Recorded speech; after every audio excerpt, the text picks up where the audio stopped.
Angel Orsini. This is the Human Hand Grenade, Danny Only. This is Dirty Dutch Mantel. This is Liz Savage. This is Vinny O'Brien, 2010 Golden Glove champion. This is Gabe Sapolsky from Dragon Gate USA and Evolve Pro Wrestling, and you're locked into Beyond Ringside.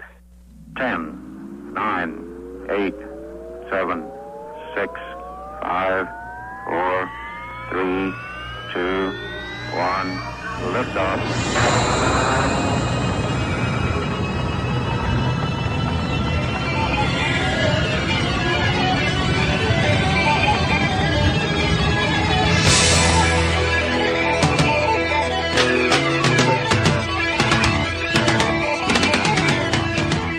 You got it. Greetings, good evening. How you doing? Welcome into your home for wrestling, mixed martial arts, sports talk, and a whole lot more.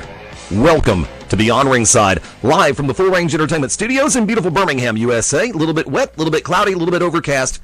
Still feels like a springtime day in Alabama for some reason. Fast Eddie Lane behind the control panel, welcoming in tag team partners Mark Mabo Bowman. Lady Justice, can I come inside of you? And like to welcome back, long time no talk to, actually since the end of the year episode. Been trying to get him back on. Glad to have him back with us. Ladies and gentlemen, Brooks Logan in the house. All right, glad to be back. Of course, I guess we can make this my actual return to the Beyond Ringside show. Looking forward to it, of course. So glad to be back on with you guys. Well, the door has always been open. I'm glad to see situations have worked out to where you could come back in. It's greatly appreciated. Good to have you on the team, buddy. Thank you, sir. Ladies and gentlemen, allegedly, our favorite word, of course, and by the way, for all of you listening on the first time, yes, we are broadcasting live through BeyondRingside.com. Also, for those who have Ustream, if you're on smartphones, you can get the Ustream app available for BlackBerry and Android. I am not sure if iPhone has one, but I do understand that it does have one. Cool. Okay. Yes. I learn something new every day. But I also know some people that were also listening through the Ustream feed by just simply going to BeyondRingside.com and clicking the link. It'll open up in QuickTime on their iPhone. So great to find everybody. Our chat room, the primary chat room, is open at BeyondRingside.com. It is a Java-based chat, easy to get into. Just set your screen name. If you have a personal or business Ustream, letter Ustream account at Ustream TV, you are more than welcome to log into your Ustream account. We have a chat room going through there as well. It's letterustream.tv/channel /beyond-ringside-live. It is all pretty simple. Before we kick things into gear, and we're going to hold the word allegedly for a couple minutes because this is a definite, I want to give a very special thank you to David Elder, Matt Lavelle, to Jamie, to everybody with Strike Hard Productions. I had a blast last night at the Strike Hard SHP 21 in Tuscaloosa, Alabama at the Killer Buzz Arena. Great to run into some old friends, make some new acquaintances, and make some new friends while I was at it. Great to see a good friend of the show, Fred Core Weaver, in the house last night representing Champions MMA. He wasn't fighting. He was there in support of his teammates. Also, the big ticket, Walt Harris, had a great chance to hang out with him and catch up. Of course, a lot of great gyms, a lot of great dojos represented last night. Everybody from Champions, Spartan, Headhunters, more than I've got active brain cells. Also, great to see Chris Mize last night and Ash Rivers, two of the most respected officials. They were doing both the ISCA amateur matches as well as MMA Global Solutions, as well as the professional matches for the Alabama Athletic Commission. Also had a chance to put faces with the voices. Had a chance to finally sit down, or at least in passing, sit down and say hi to Brandon Owens, the executive director of the Alabama Athletic Commission. Had a chance to speak with him for a couple of seconds last night. Also, gentlemen who were on the show last week, Nick Smiley, professional MMA fighter, as well as John Richard. Had a chance to speak with both of those gentlemen last night. Could know them a little bit better in person. Great to see everybody. Of course, one of our best friends here on the show, Vicky Jackson. Always great to see you. Rick, Tina Peel, great to hang out with y'all for a little while last night. So many people that I really had a chance to get to know and get to talk to and get to hang out with. That's why you owe it to yourself to get out and about. Whether you're a wrestling fan, mixed martial arts fan, boxing fan, it doesn't matter. When you get a chance to go to a live event, wherever you may be, you never know who you're going to run into, and you owe it to yourself. Hey, Eddie. Yeah, go ahead. Was Vicky's niece there? Honestly, I don't remember. She didn't say anything about her. Damn it. But in all sincerity, like I said, a tremendous time last night. 11 great matches, and they ran the full gauntlet. We'll get into that a little bit later on in the broadcast. There is a chance that Vicki Jackson may be joining us around 7 o'clock p.m. Central Time, 8 o'clock Eastern. And at the top of the hour, ladies and gentlemen, we are scheduled to be joined by professional wrestling superstar Nigel McGuinness, the one, the only. Glad to have him on board. We originally were talking before the first of the year. He said that his schedule was way cluttered at that point, and believe me, I can respect and appreciate that as much as anybody can, especially if you know my schedule. And I got back with him about a week and a half ago, and he said be more than happy to come on. And he's got a brand new DVD documentary called The Last of McGuinness. We're going to have a chance to find out a little bit more about that and find out what all Nigel's up to in just a little while. Also at the top of the hour at 6 o'clock our time, 7 o'clock Eastern, good friend of the show, Mark Grayson with Georgia Wrestling Fans. Also has a brand new website called the 5minutemark.com. Is going to be joining us for the Georgia Wrestling Report, so definitely stick around for our friends over in the Peach State. Got some great information on the way in your direction. Taking it from reality to allegedly, maybe you know, allegedly TNA and Impact have a pay-per-view coming up in the next few minutes. And allegedly, I'm not going to be watching it. No, realistically, I'm not going to be able to watch it because we're going to be busy doing a radio show. Brooks, have you had a chance to find out whether this is rumor or truth that TNA is hosting Genesis in a little while? I don't know. Are they? I mean, I guess Phil it's scheduled. I don't know if Phil Collins signed with TNA. I didn't know Phil Collins had signed with TNA. Cecilia. I wouldn't put it past them to sign him if given an opportunity. They will try anything they can. They'll fail miserably. Look, I'm just trying to say that this is the world we live in. Now, maybe, and these are the hands we were given. There you go. It is a land of confusion, my friends. And that is still one of the coolest videos of all time. I don't care who says what. It's like watching Star Wars. Remember now. You're not going to equate that to Star Wars. No. I can for one reason. It's a cool video, but you're not going to equate it to Star Wars. I can in one regard, and I'll make it good. I promise. Now, do you mean the government Star Wars that Reagan tried to, that he put into play? Yes, then you could do that. But the George Lucas now Disney-owned films, no. Yeah, Disney's going to screw them up even more. No. Oh, Eddie. At least if I'm going to produce them, I'm going to keep the original ending on the damn thing. Eddie. Yes. You want to know the vomit-inducing ending to TNA Impact? Sure. Okay. Before we go into that, Mabo and I were discussing. Brooks, have you had a chance to catch Impact this week? Yes, I did watch it Thursday. Okay, Brooks, don't say nothing. All right. I made it about 2/3 the way through the show, to be honest with you. I was trying to watch it about 4 o'clock in the morning Friday morning when I was getting ready to try to crash to go to get ready to go for double duty on Friday, and DUTY, not Mabo's DOODY, and I did not see the end. And Mark's been razzing me about this the whole time, so I haven't watched it, the ending that is. And I haven't checked the cheat sheets and the reviews, so therefore I'm going into this blind. So Mabo, take it. He's trying. He's vomiting there. Was it worse than the craptastic ending to the final Raw of the year? Oh, all right. First of all, well, I'm just going to do my own brief overview of the show. Okay. The gut check with Brian Cage and Jay Bradley. Ace is an 8 guy. First of all, that looked like, and it did not look like it belonged on TV. It looked like more of a indie wrestling match. I'm just going to be honest with you. It did not look like it was. I mean, it wasn't sloppy or nothing. There was a little bit, but it looked like it belonged. It looked like it belonged on TV at 1 a.m. on some local affiliate. Okay. But there was some other really good stuff. But okay, so you saw the drama with Brock and Bully and yes, Hulk, right? Yes. Okay. All right. I'm going to try not to retch. Which, by the way, can I point out that if you marry the boss's daughter in WWE, you get to run the company in about another 10 years. You get a corner office, yeah. If you hook up with the boss's daughter in Impact, you get suspended. Yeah, I know. But all right, so Sting calls out Mike Knox, and they do a thing and the stuff. And Aces and Eights comes out, and they've got Brock hostage. And by the way, no, wait, it was Kurt. It was Sting and Kurt. Sting. Yes. So this was after Kurt got smacked in the back of the head with a hammer.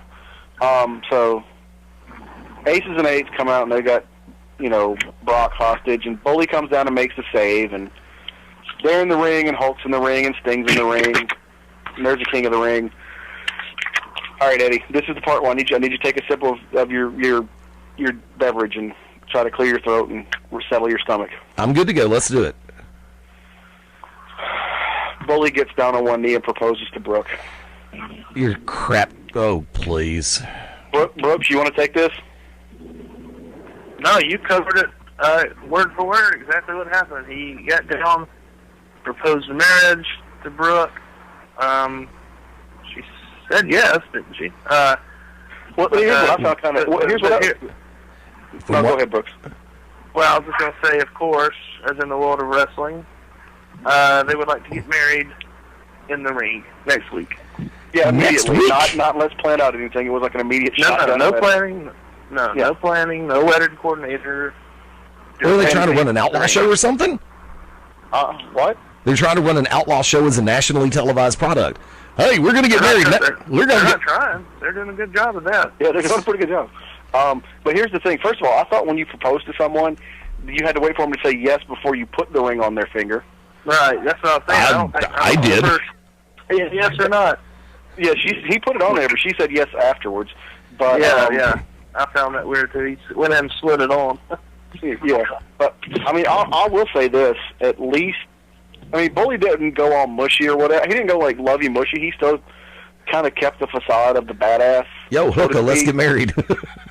Well, he sat there and he said, he's like, I'm not normally good with stuff like this or whatever, but. And then, of course, Hulk he started doing the bristling mustache kind of thing that he does when he used to Hulk up. So, yeah, there you go. And I'm going to go ahead and make a prediction. Go ahead and put this out on the table. I'm going to say Aces and Eights breaks up the marriage, and it's going to turn out that Hulk secretly paid them to break up the marriage, to stop the ceremony. I don't think he has the money left after the divorce with Linda. Now, by the same token, you want to talk about we're talking about the ridiculous. Just let's go to the absolute humorous, and this is something that nobody's really talked about, the fact that on Monday Night Raw, first segment, first show of the new year, within 5 minutes of the show open, John Cena managed to not only make the reference to the first wiener joke of the year, AJ's first wiener joke, but he managed to get the damn wave started and kept it going 3 times around the arena, kids. Now, remember, the wave was big in the 80s. I remember this. Technically, it's before Mabo's time, before Brooks' time, and almost before Wicked Nemesis' time, right, Wick? Eddie, I'm older than Wicked. Was a joke, Mabo. I figured that would be a good goad for Wicked Nemesis. Ladies and gentlemen, the Oracle of Ominous, the Wicked Nemesis on the panel this afternoon. Good to have you, man. You have the worst toss twos in the history of sports entertainment. Thank you. The worst transitions. Well, I ain't worried about it.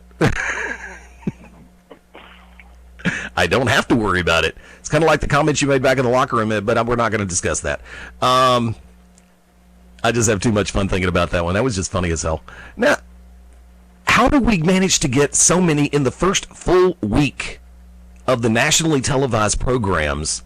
Some of the most ridiculous situations coming into play. Wicked, I'll go to you first. What? The most ridiculous situations on the nationally televised products. How do we get that in the first week of the year?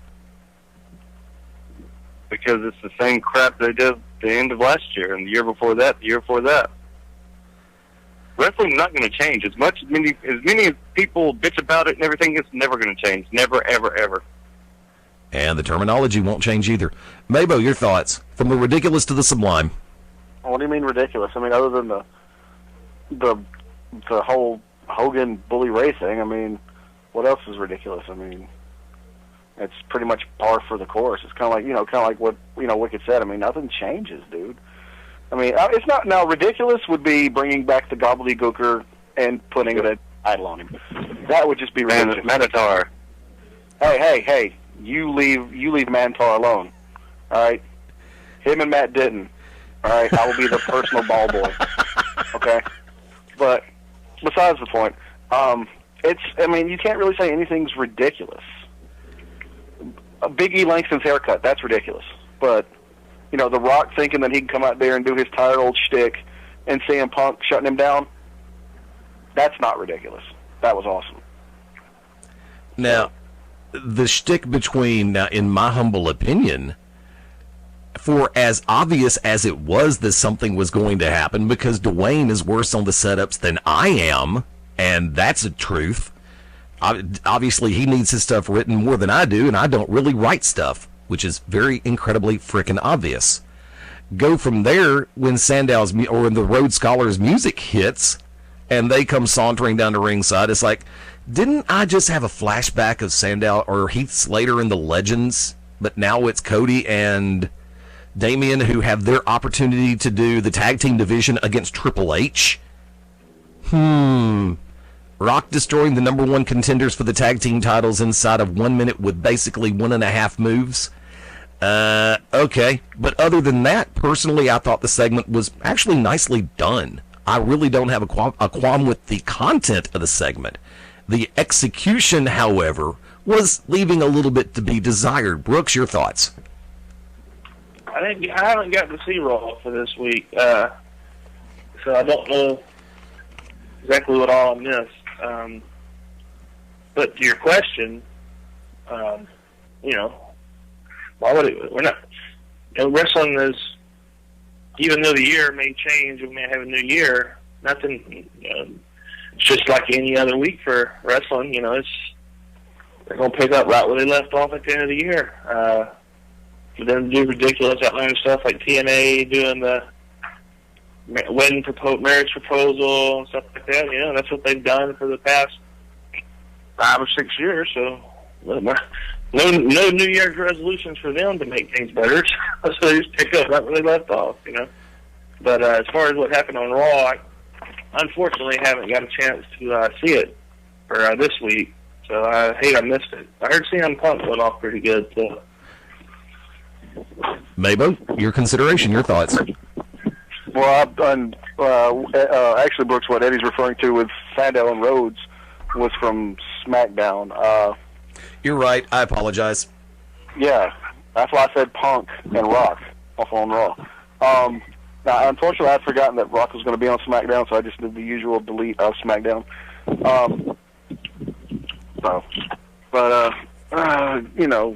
Got to help Rock push his movies and increase buy rates.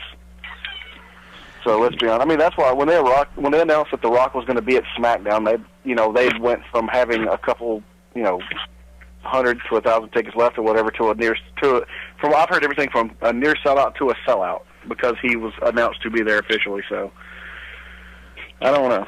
Well, case point scenario, they made I think something I brought up earlier this week was the fact that the press release was made that Raw had its highest rating this past Monday night since August.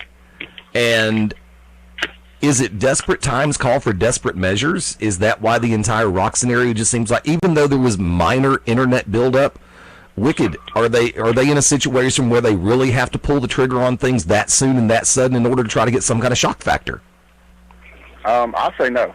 I'll say no because everybody knows pretty much. They say the Royal Rumble is a start to the road to WrestleMania. But if you're going to have Rock, facing the heavyweight champion at the Royal Rumble, then you've got to go ahead and get started. I know the Rumble's at the end of the month, but still, you still got to build it up a little bit. So no, I didn't think it was panic or too soon to pull the trigger.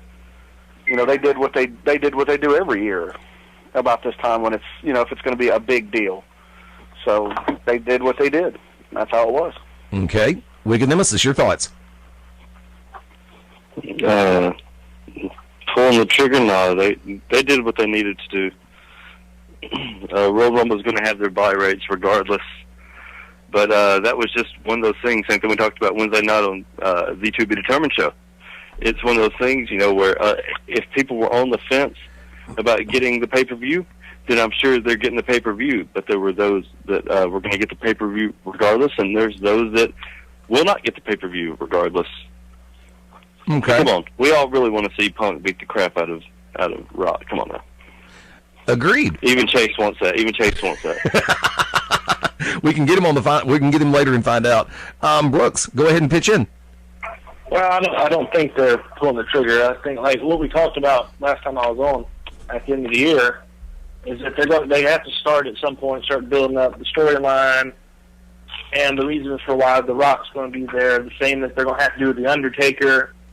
If he's going to be back for WrestleMania, start of the year, no better time to get things going. Let's go ahead and get the storylines out there and have out a reason why they're going to be doing the things they do for WrestleMania. So I don't think they're pulling the trigger too quick. I think it's perfect timing. I think there's no better time than the start of the year to go ahead and get things rolling, get things showing why The Rock, building up the storyline, like I said. So I don't think they're jumping the gun at all. I think it's perfect time to do what they're doing. Before we go to the top of the hour, and once again, you're listening to Beyond Ringside Sunday night, 6 minutes before the top of the hour. We're coming up in just a few minutes, ladies and gentlemen. Mark Grayson is going to be joining us with the Georgia Wrestling Report. Also, coming after the top of the hour, we are scheduled to be joined by professional wrestling star Nigel McGuinness right here on Beyond Ringside. Now, admittedly, I have not seen ROH this week because of a DVR malfluctuation. Thank you, Charter. I will catch it later tonight because I reset it and got it ready to go for tonight after the show's over. However, saw most of Impact, saw most of SmackDown, and saw Raw. Now, taking into consideration what you have seen this week, and based only on what you've seen this week, and possibly what you might have read if you read the reports coming in from other people who've seen the product, standard grading scale, the first full week of original programming on the nationally televised shows. Mark Bowman, you go first. Well, first of all, you can't count Ring of Honor because it was just more final battle. Okay. So that kind of, you have to take out of the equation. So it basically leaves it down to WWE and TNA Impact. Didn't catch any main event or what's the other one? Saturday Night Slam Beaters or whatever it is. Yeah. For Raw, I would give it a B. B plus. It was good. It was good. Could have been a little bit better. Could have been a hell of a lot worse. So I'd say B plus. From what I read on SmackDown, because I did read the reports, I would give SmackDown a B plus. So WWE's averaging a B. Unfortunately, that's going to be brought down.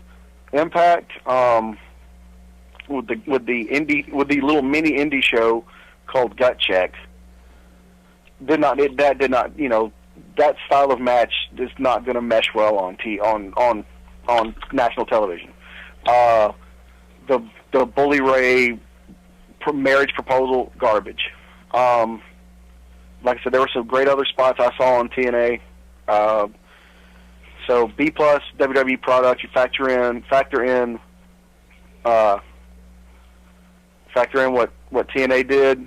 I'm gonna say you're looking at C plus, high C, low B, B minus. Okay, Brooks Logan.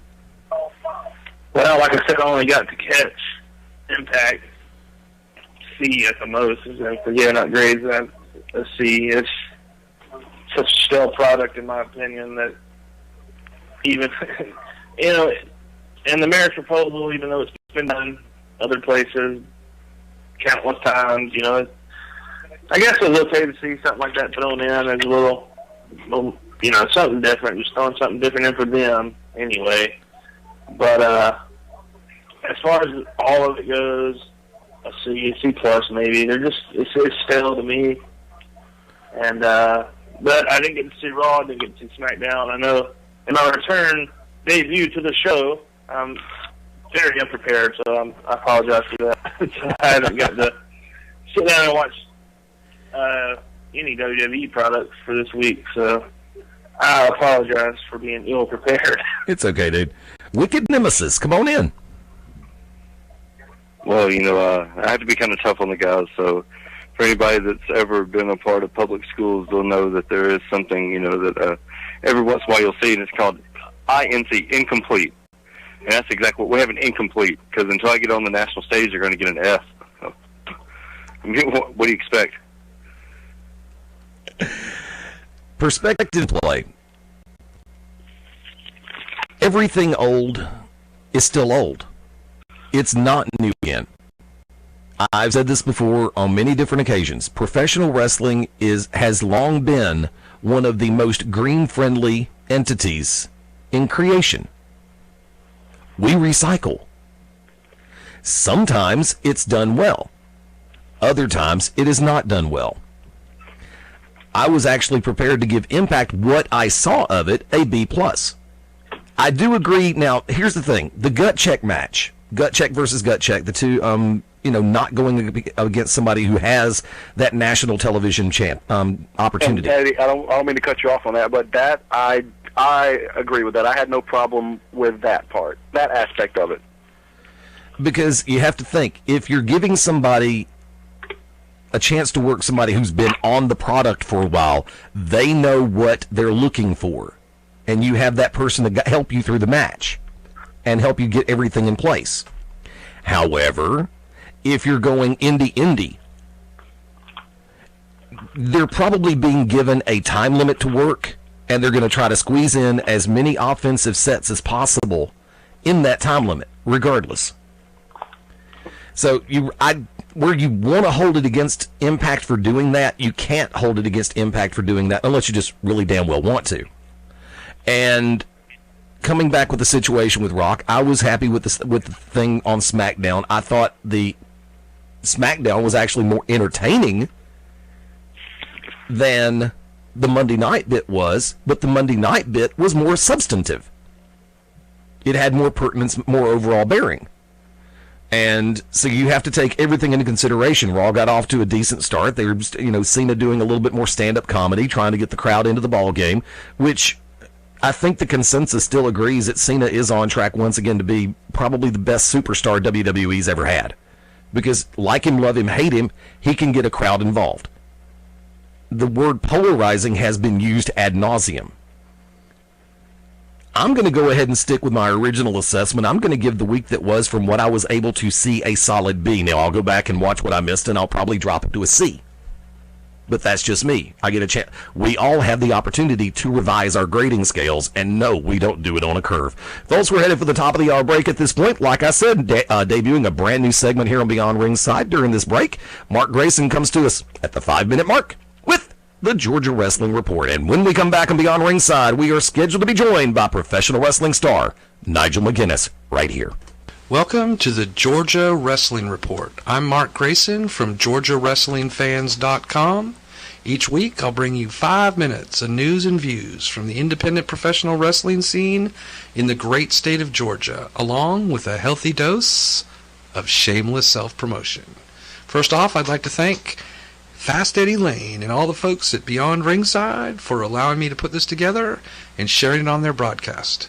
I hope you find the information useful, and I hope to see you at a show very soon. Let's get started with some shameless self-promotion. Classic Pro Wrestling debuts next Friday, January 18th in Franklin, Georgia. Winter Warfare takes place at the Heard County High School. Main event features superstar Johnny Swinger taking on the monster Rob Adonis. We've also got Kyle Matthews, rookie sensation Fred Yehai, rising star Chip Day, the local scene Josh Storm, Jimmy the Kid, Brian Alexander, and from Nigeria, the mysterious Dr. Bombay will be joining us.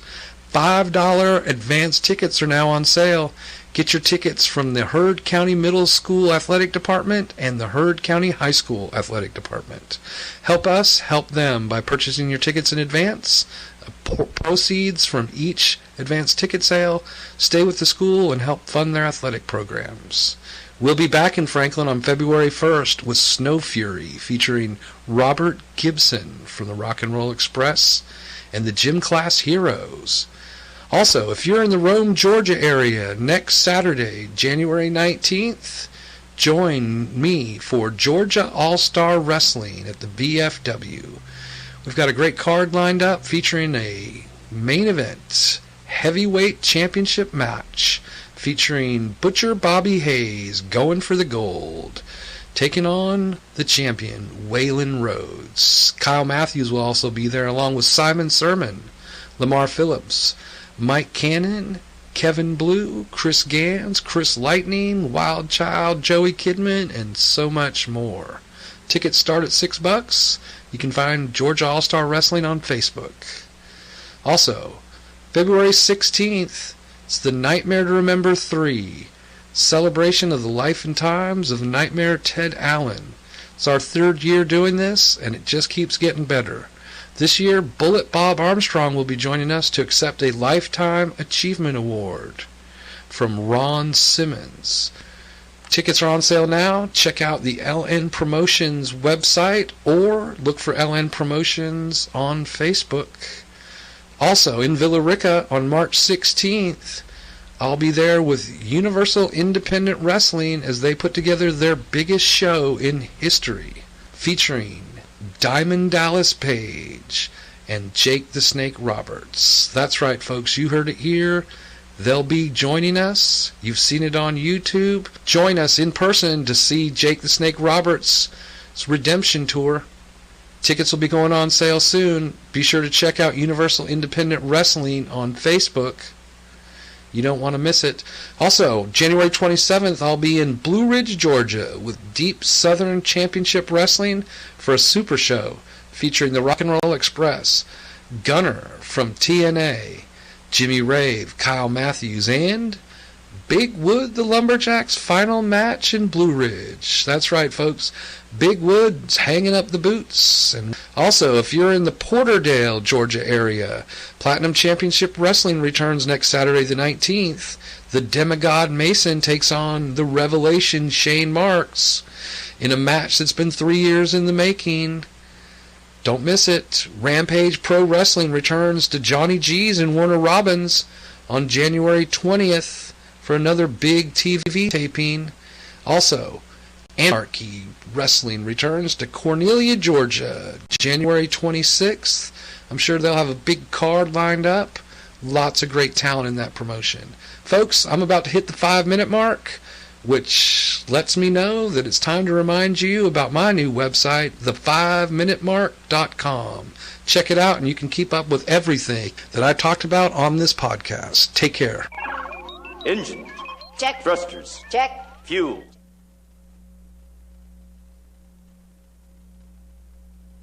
Mayor Ted Allen. It's our 3rd year doing this, and it just keeps getting better. This year, Bullet Bob Armstrong will be joining us to accept a Lifetime Achievement Award from Ron Simmons. Tickets are on sale now. Check out the LN Promotions website or look for LN Promotions on Facebook. Also, in Villa Rica on March 16th, I'll be there with Universal Independent Wrestling as they put together their biggest show in history, featuring Diamond Dallas Page and Jake the Snake Roberts. That's right, folks. You heard it here. They'll be joining us. You've seen it on YouTube. Join us in person to see Jake the Snake Roberts' Redemption Tour. Tickets will be going on sale soon. Be sure to check out Universal Independent Wrestling on Facebook. You don't want to miss it. Also, January 27th, I'll be in Blue Ridge, Georgia with Deep Southern Championship Wrestling for a super show featuring the Rock and Roll Express, Gunner from TNA, Jimmy Rave, Kyle Matthews, and Big Wood the Lumberjacks' final match in Blue Ridge. That's right, folks. Big Wood's hanging up the boots. And also, if you're in the Porterdale, Georgia area, Platinum Championship Wrestling returns next Saturday the 19th. The Demigod Mason takes on the Revelation Shane Marks in a match that's been 3 years in the making. Don't miss it. Rampage Pro Wrestling returns to Johnny G's and Warner Robins on January 20th for another big TV taping. Also, Anarchy Wrestling returns to Cornelia, Georgia, January 26th. I'm sure they'll have a big card lined up. Lots of great talent in that promotion. Folks, I'm about to hit the 5-minute mark, which lets me know that it's time to remind you about my new website, the5minutemark.com. Check it out and you can keep up with everything that I talked about on this podcast. Take care. I don't believe it. My savings are gone. They're gone. You're kidding. Nope, they're gone. They're gone. Okay, all right. Think about it. Where did you have them last? I remember I was home, then I took them, and then I spent them on that vacation to Aruba. Then I bought this miniature suit of armor I saw in the in-flight magazine. And that's the last you saw of your savings? Yes. This is so weird. I know, right? Weird? Not really. Not saving now means no money later. You'd be surprised how quickly a little money from every paycheck can really add up. Put away a few bucks, feel like $1 million. For free ideas and easy ways to save, go to feedthepig.org. That's feedthepig.org. The armor is cool, though. Oops. I think I broke its gauntlet. You broke my favorite part. This message brought to you by the American Institute of Certified Public Accountants and the Ad Council. Engine. Check. Thrusters. Check. Fuel. Check. Computers. Check. Social Security. No check, go direct. That's right, Patty. A few weeks ago, I went online to godirect.org to sign up for direct deposit. It's easy to do, and I got my cash at warp speed. Wow, it's fast and easy. I'll sign up right now to make sure I'm prepared for our next mission.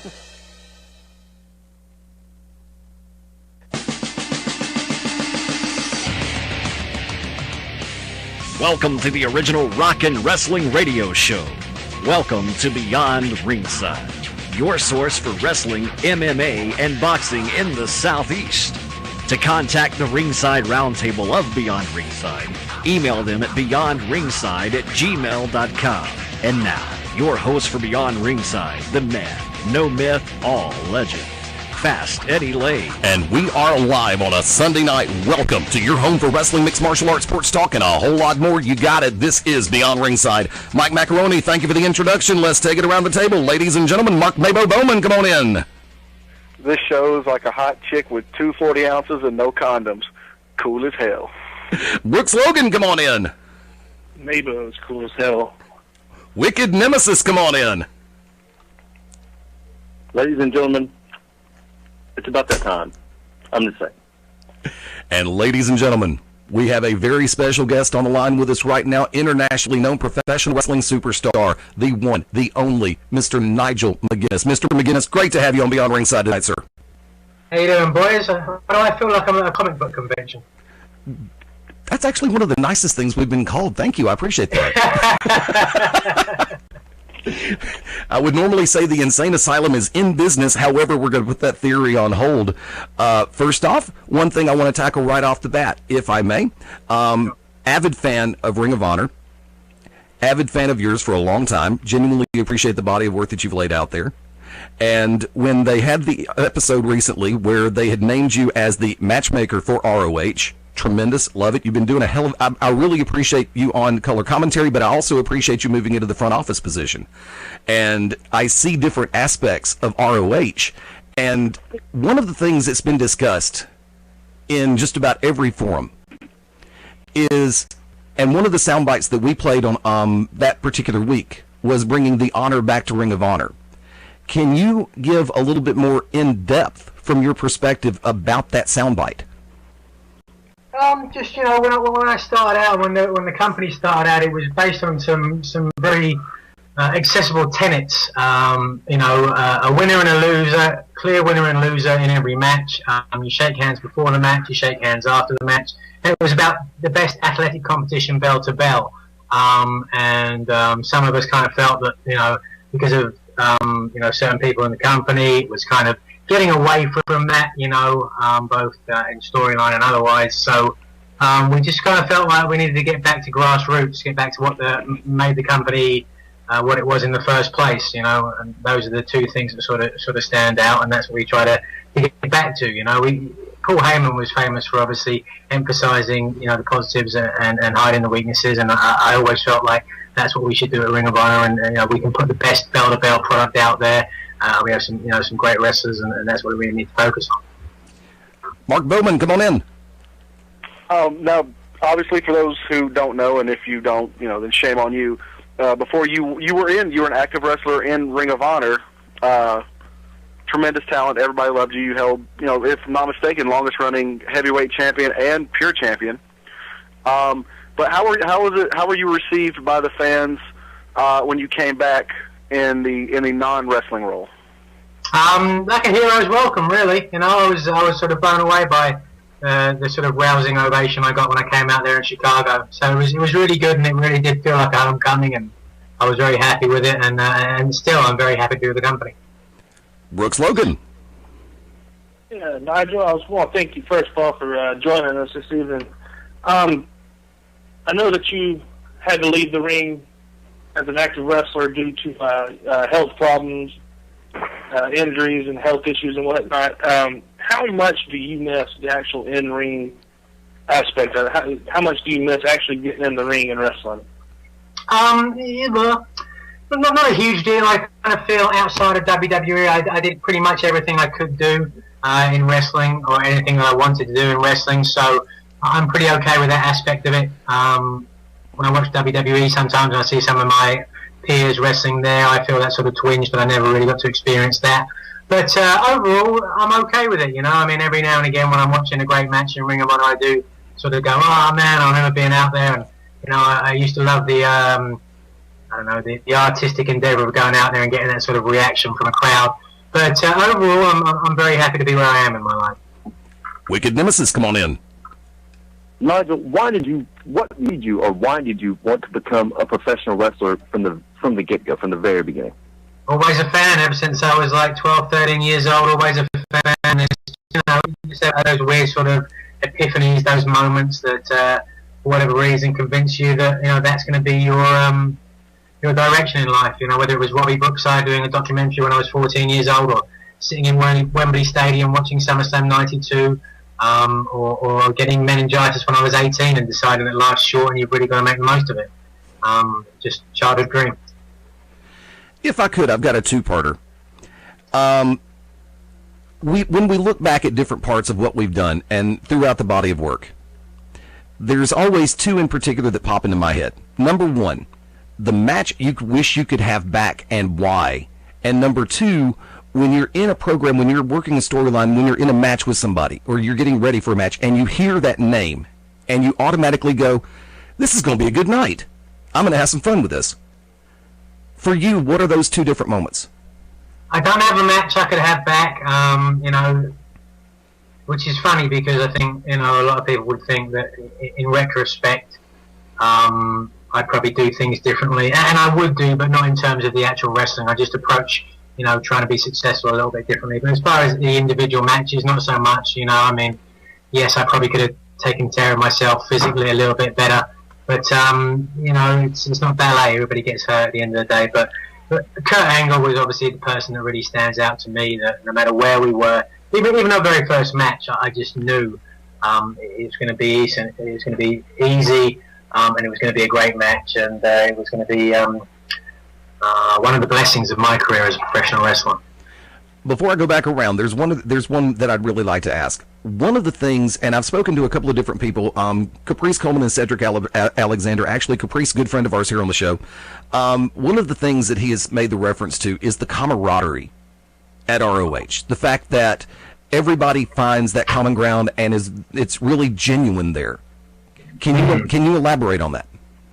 I was listening to Cabana's podcast, which if you guys don't listen to, I think is real fantastic. He was talking to New Jack, and New Jack was talking about the politics in the locker room in ECW, and Cabana was talking about how when he was in Ring of Honor, he never felt like that was the case. I mean, arguably because there wasn't a whole lot of money there. The top spots weren't getting paid extortionately more than the lower spots, so everyone kind of felt like we were on the same page, trying to put the best product out there. I think that's a big part of it. It was always a very family sort of atmosphere, and it still is to a large extent. Mark Bowman, come on in. Well, first of all, Mr. McGinnis, happy birthday. I know your birthday's about a week and a half, so happy birthday. Well, I hate birthdays. I hate you now. Oh, don't worry. There's a lot of people that hate me. But two things from your old Ring of Honor days. One, do you still have the Union Jack iron? and two, how long did it take you to get your hair fixed before every show? Don't have the iron. I broke it on a guy's head in Italy, and that was the last of the iron. And it would generally take me between half an hour and 45 minutes, which is why I stopped doing it and shaved my head. Brooks Logan. Yeah, I know you mentioned Kurt Angle just a minute ago. Just wondering who are some of the biggest influences in your wrestling career, either before you became a wrestler as a young fan, or even as you're in the sport. Ultimate Warrior, Ted DiBiase, probably Hulk Hogan a little bit, Bret Hart, Shawn Michaels, as I got a little bit more into it. Mick Foley certainly was a huge influence. Bobby Brookside, arguably more so once I got into the business and just saw how talented he was and how proficient he was at the art form. William Regal was a huge inspiration to me. Fit Finlay, Marty Roberts, Pete Roberts, and Marty Jones. Just so many of those sort of guys. Guys like James Mason and Doug Williams as well. When I was starting out, were guys I sort of tried to watch as much as I possibly could. Wicked Nemesis. Mr. McGinnis, who are some names that you like to watch today? I mean, if you have a chance just to sit around and just watch some wrestling, who do you put into your DVD, Blu-ray player, VHS recording? I don't really watch wrestling anymore, but if it's on, I love Santino. I think he's fantastic, tremendously entertaining. Obviously, Punk. Obviously, I think just has that ability to engage people. Any of those guys that I sort of admired when I was a fan, or when I got into the business, I watched them. I think Ziggler's fantastic. And then watching Ring of Honor, so many of the guys they're great. I used to love watching Ciampa, and now R.D. Evans has become my famous person, my favorite person to wrestle, not to wrestle, to watch rather, outside of Maria. So now, if I may, with all of the different places that you have been over your time in this industry, what has been, first off, your favorite place geographically to work? And second, if I may, knowing that in different even areas of the United States, the fan bases are so different. The Northeast as opposed to the Central States, as opposed to the Southeastern U.S., and Florida is its own animal. And then you go to different areas around the world. Geographically, as far as overall experience, what has been one of your favorite areas to work in? And then, if we could, follow up with the differences in the fan bases that you've encountered over the years. Good matches are where you find them. I really believe that. I've had some great matches pretty much everywhere that I've wrestled, and some matches that didn't turn out as good as I'd hoped. I used to love going to Japan. We're treated as athletes over there, and there's a lot more respect for professional wrestling as an industry within the culture. But at the same time, you can't beat that sort of electricity from a Ring of Honor crowd in New York, or that match that Dragon and I had in Liverpool. And then doing some of the small independents in England, there's just that real grassroots sort of feel where you can, the fans get up close and personal.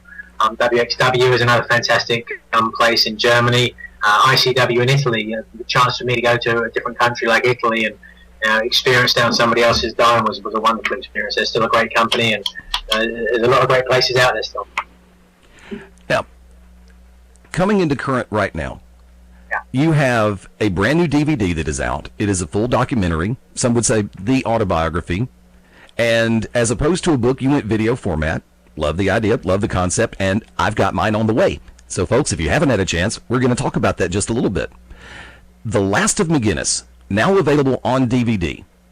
The full documentary, which, Mr. McGinnis, you put that together basically with your own hands, watching all the different tapes, right?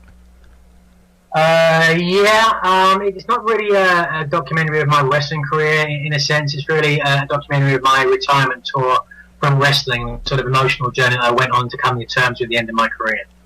I retired at the end of last year. I went on a tour for like 6 weeks. Got about 70 hours of worth of footage, and spent this year about 8-9 months of it putting it together. It cost me about, I got $50,000 from Kickstarter, and I pretty much used it all up in terms of making the movie, shipping out the rewards. So it's been a real labour of love. I had to learn every aspect as I've gone along, but we got there, and I'm very proud of it, and I've had a lot of great feedback so far. And I'm really interested to see what guys like Mick Foley and CM Punk and William Regal think of it too. Yeah, I've read a lot of the reviews that have come out, and everybody has had such sparkling comments. Like I said, when I saw the opportunity was there, I definitely jumped on it myself.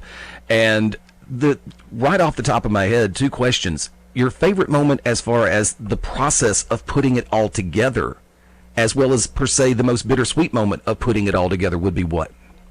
Don't really have a favourite moment other than the moment it was over. You know, it was. I wish I could look at everything and go, "Oh, it's just a challenge," but a lot of times it's a headache and it's a hassle, especially when a lot of times you're given sort of the wrong information along the way. But I was lucky to have a lot of people help me out and put me in the right sort of direction. So, you know, favourite moment was when it was over, and bittersweet moment, I don't really know. And then some of the feedback that I got from fans who watched it, who told me how much I influenced their life, their career, and things they did to come watch me, that was really the most touching moment for me, the whole thing. Now, the video itself is available. There are two different price points available. You've got the basic edition, which is available for $25 plus shipping. And well, I'll stop you there. There's actually only the basic edition left. There was a version with the extras, which had like a couple of hours of footage extra on it, but that's gone. That's sold out now. So I've really only got the basic edition remaining. So if you want a copy, I would suggest going to Nigel Wrestling as soon as possible and ordering that copy, because I've just got a certain number that are left over after I had to get a certain number made for Kickstarter. So if you want a copy for anybody, own one of these copies now, I would order it off the website as soon as possible, because I'm in the process of making some changes, some edits, trying to get it out to film festivals, and that's the real goal, to get this across to a bigger audience outside of professional wrestling. Because I think there's a lot of messages, hopefully, within the movie that touch people outside of professional wrestling. You know, it's more so a story about somebody with a dream, and a discussion about success, where we all find it, as opposed to, you know, I was a professional wrestler who didn't quite make it as far as I wanted to. Now, on the basic edition, that's still $25 available through the website, NigelWrestling.com, right? Yeah. And that is PayPal primarily, right? Correct. Okay. You were making a reference. Actually, do me a favor. Let me go around the table one more time. Mark Bowman, come on in. One more round with Nigel McGuinness. Nigel, at any point, obviously this is the last of McGuinness, and it's your farewell. At any point, did you find it emotionally difficult? Any point during the process, the filming, the editing, any of that? Yeah. I mean, a lot of it you'll see when you watch the movie. Actually, there's a couple of scenes where it kind of really gets to me, and but that's what good documentary filmmaking is about, capturing those moments. You know, it's all part of the journey. Life's nothing but peaks and valleys, and so you just got to accept that. Brooks Logan, one more round with Nigel McGuinness. All right. Like you said, the name of the video, The End of McGuinness. Last of McGuinness. I'm sorry. After it's all said and done, after your total wrestling career is over with, you're out of the front office, and you've wrapped up your years in professional wrestling, what will Nigel McGuinness be doing after all of his wrestling days are behind him?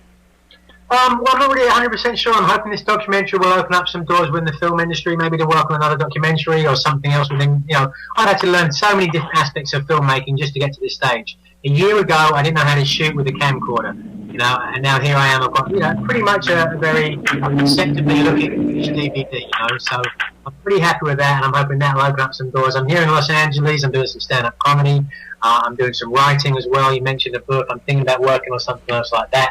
There's also hopefully a wrestling school that's going to be opening up here, the Wrestling Cares Association, which is going to be out of Los Angeles. You can follow me on Twitter at McGuinness Nigel to hear more about that once we get some things in place. But I'm really excited about that.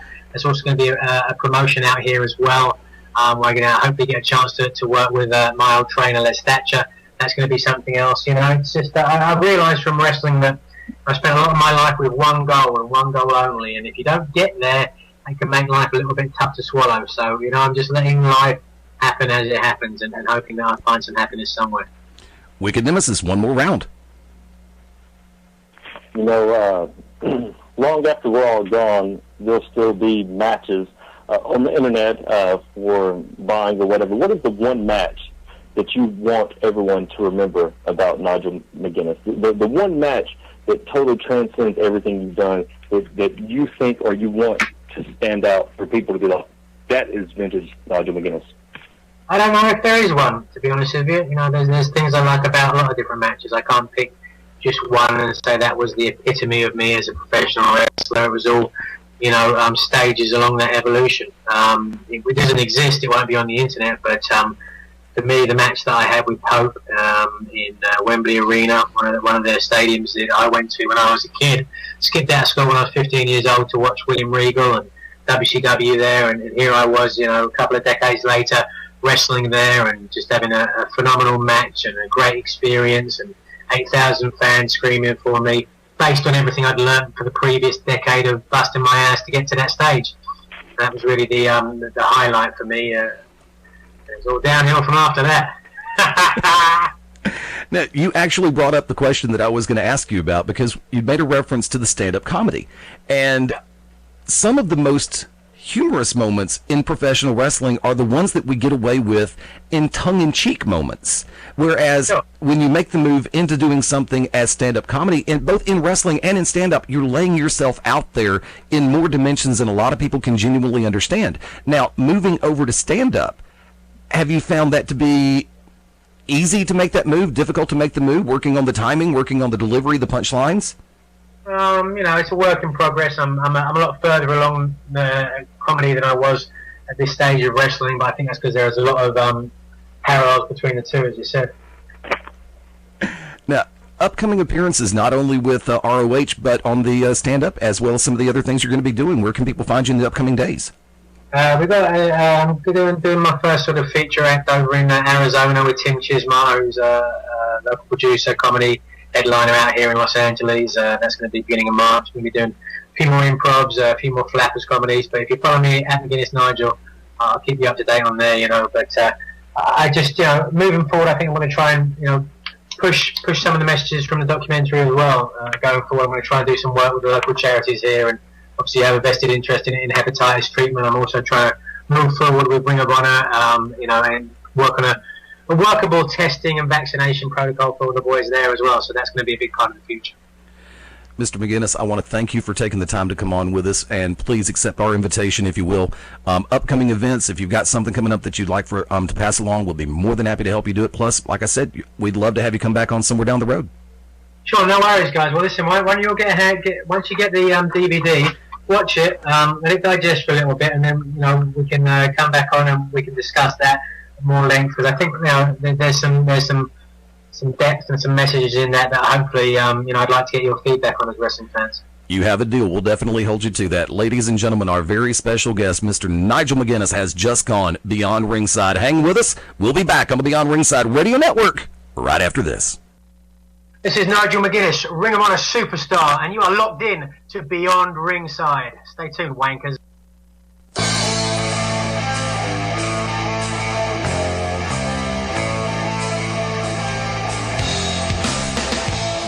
Welcome back to Beyond Ringside, Sunday night, 20 minutes before the top of the hour. Fast Eddie Lane behind the control panel. Mabo, come on back.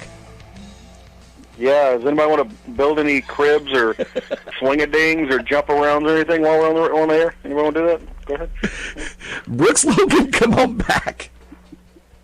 As long as I'm not doing it on the air, Eddie will give me clearance to multitask and try to get ready for this kid. Brooks Vila, there you go. Wicked Nemesis, come on back. Thunder Buddies for life. Can we sing the Thunder Buddy song, Wicked? Can we? Go ahead, I don't care. I don't know, can we? Do it, Eddie. Y'all say, and then I'll pull up the words and I'll sing it. Great, this is the national anthems all over again. Folks, 20 minutes before the top of the hour, I want to say thank you very much to Nigel McGuinness for coming on with us. And folks, you heard it, he will be rejoining us probably in a couple of weeks.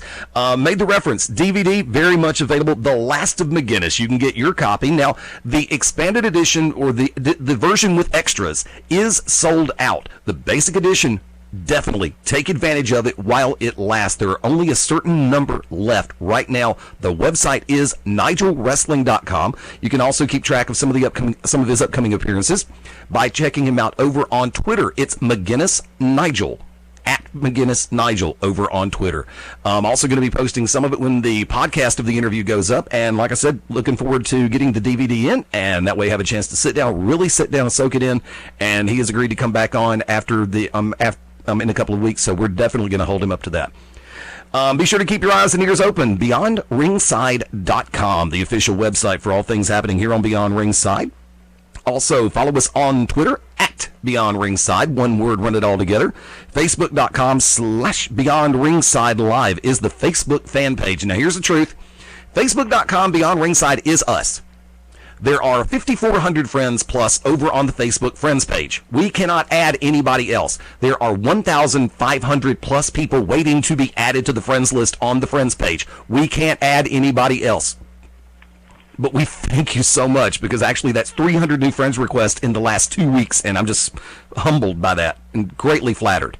And moving over, please drop over Facebook.com/Beyond Ringside Live. Click like. It's just that easy, because some things will go on the fan page before it goes on the friends page. So guess what? A little bit of an exclusive there. Keep your eyes and ears open. Also, thank you to everybody who is listening this evening on BeyondRingside.com. I want to remind everybody that the player that you're listening through on .com, the primary Flash player, is the home of our 24/7 channel. So when we sign off tonight, you will catch this week's edition of the To Be Determined show, as originally aired this past Wednesday night, with, of course, Wicked Nemesis, Tasha Simone, Matt Denton, Corey Smart, Grage Natch, and yours truly producing. Definitely catch the replay of that. Also, last Sunday's edition of Global Championship Wrestling's GCW Radio. GCW Radio will be returning on January the 20th at 9 o'clock p.m. on BeyondRingside.com. Also, I added one other little tweak. If you check out the front page over at BeyondRingside.com, you'll see the primary player on the page. But you can also listen through your favorite standalone application, whether it be Windows Media Player, QuickTime, Real Player, or Winamp. All four of those links are clickable, and I double checked everything through cross formatted the browsers, and they will pop up through their own appropriate player. No strings attached, no hitches, and you can open up the player, listen through there, and continue to surf the web uninterrupted. Well, while you think about things, Eddie, as some people might know, especially those living, those that are in the state of Alabama right now, it is raining, and there is thunder and lightning. It sucks out there. It's going on, and, well, some of you, much like myself, might have issues with thunder. But I have a little song. That can help us get through this, if I may. Yes, you may. Fire away. When you hear the sound of thunder, don't you get too scared. Just grab your thunder buddy and say these magic words. You thunder, you can suck my... You can't get me thunder because you're just God's farts. I thought that was going to be more of you. I thought everybody was going to sing that. Well, we didn't pass out the copy music there. Oh, okay. Well, I figured the way y'all were talking about it, everybody knew the damn song. No, it's just me. I am finally on something totally wrestling unrelated. And no, we're going to stick to wrestling. You do too much unrelated stuff. So, a couple of firings went on this week. I was going to ask who wanted the discontinued Green Lantern ring, but never mind. Nah. Okay. Green Lanterns are for fruit booties. Well, unfortunately, anyway, I can't find the real version of the Sinestro ring, and I don't want the plastic one. I want it, but I don't want it. Hey. Go get you something to eat. We'll run the show. You do it. Go for it. All right. So, earlier on this week, I believe Friday, the first one to go, shockingly enough, because they were actually going to get behind him with an angle, where's Trent? They let Trent Beretta go. Then a couple days later, I think not even a couple days, a couple hours later, they had the WWE developmental Skylar Moon. A lot of people know her as Buggy. She wasn't even with the company, I don't think, a couple of months before she had to check into rehab, not for drugs or alcohol or anything, but she had an eating disorder. And she actually posted a picture a week or two ago. Who was she with? Dale Bryan, I believe. They posted a picture, she was backstage Raw, but let her go too. Yet, for some reason, JTG still has a job. Let's see, who else has a job? Not Naomi, but the other dancer, little Funkasaurus dancer there. She has a job. Cameron. Yeah, Cameron. Yeah, I don't really acknowledge her. There's a lot of other people that still have jobs in the WWE, but when you're someone who's as talented as Trent Beretta and Buggy Nova, they get let go. Gentlemen, your thoughts. Fast Eddie Lane, I'll go to you first. Actually, go to Brooks and Wicked first. Brooks Logan, I'll go to you first. It's not surprising to me what they do. About the same time every year. Tend to let a lot of the good talent get out of their reach if they're not developed where they expect them to be, and it's a shame. But it's WWE, it's Vince McMahon. It's no surprise, as I said, we're used to it by now. Wicked Nemesis, I will defer to you. You know, are you surprised that there have not been more let go over the weekend? Well, first of all, if Trent taught us anything, it's never shave your eyebrows when you're on national TV. And only Maybo, I think, gets that joke. And, of course, some of the fans listening. But little Jimmy is, as CM Punk said, positioned higher than some of the talent, some of the workers in that company. There should be more people get fired. But what they're doing is it's like outsourcing. It's like, why would you pay somebody $80 when you can turn around and you'll have some dip work for free? That's pretty much what it is. They're just letting go of people that they feel they can't do anything with. Well, you know whose problem is? If you just don't have anything for somebody, that's the quote-unquote writer's fault. This gets Eddie Lane. Oh, sorry, Wicked. Continue, Wick. Well, I just said biscuits and gravy. Biscuits and gravy made me a man. Speaking of somebody who's not a man, Fast Eddie Lane, what do you think about the firings? Number one, it's about that time. They normally do it. Brooks hit it right on the head as far as the chronology of the situation goes. But in the overall perspective, I give credit to the complete lack of creative direction for some of the undercard talent. They don't really, they concentrate on the A's, they concentrate on the high B's, and the one thing that I've always said about WWE, if you're in, they'll write for you. If you're not in, then you're just out. And unfortunately, good talent has a tendency to fall by the wayside during the firing cuts. You've got some dead weight that does get cut, and I'm not saying it as a personal affront to anyone. But what I'm saying is, maybe your work's been off over the last week, 2 weeks, month, 6 months, year. Maybe you haven't come along, you haven't progressed on the microphone. Maybe you haven't, maybe there's just something, maybe creative just can't find the right place to put you in. And unfortunately, you know, because you can even have bad people in good storylines, and occasionally they'll get lucky and pull it off.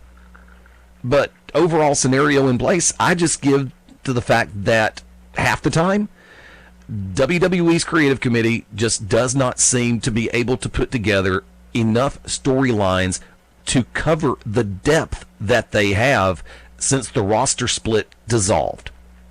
And I was afraid of that. Well, then let me ask you this. You got guys who, like Trent Beretta, who was out hurt, like Kurt Hawkins, who was out hurt, Alex Riley, who was out hurt, Camacho, if I'm not mistaken, who is a tremendous talent. He's not really given a chance. He's out because they're, so if they're out hurt, how is it fair to them? You know, if you sit there and go, well, we got nothing for you, but they're out hurt, how is that being fair? I mean, I'm not saying this business is fair. God knows it's not. It's not fair. Well, hell, it's not fair in the least.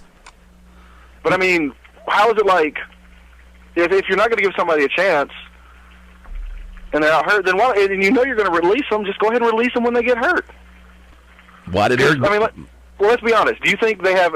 Kurt Hawkins, when he comes back, do you think they have anything for him? No. Okay. Why not just go ahead when he got hurt and get rid of him? Because that's actually a crappy thing to do. Case point scenario, Steve Austin with WCW being fired by FedEx courtesy of Eric Bischoff while he was out hurt.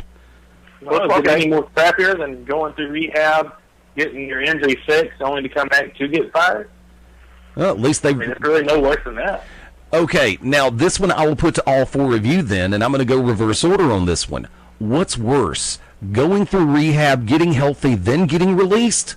Or doing like Impact has done on more than one occasion and just cut the strings after you get hurt before accepting any kind of responsibility at all? Because we all know, normally, case point scenario, normally WWE is normally better about taking care of the people that work under their umbrella than Impact is. Wicked, you're up first.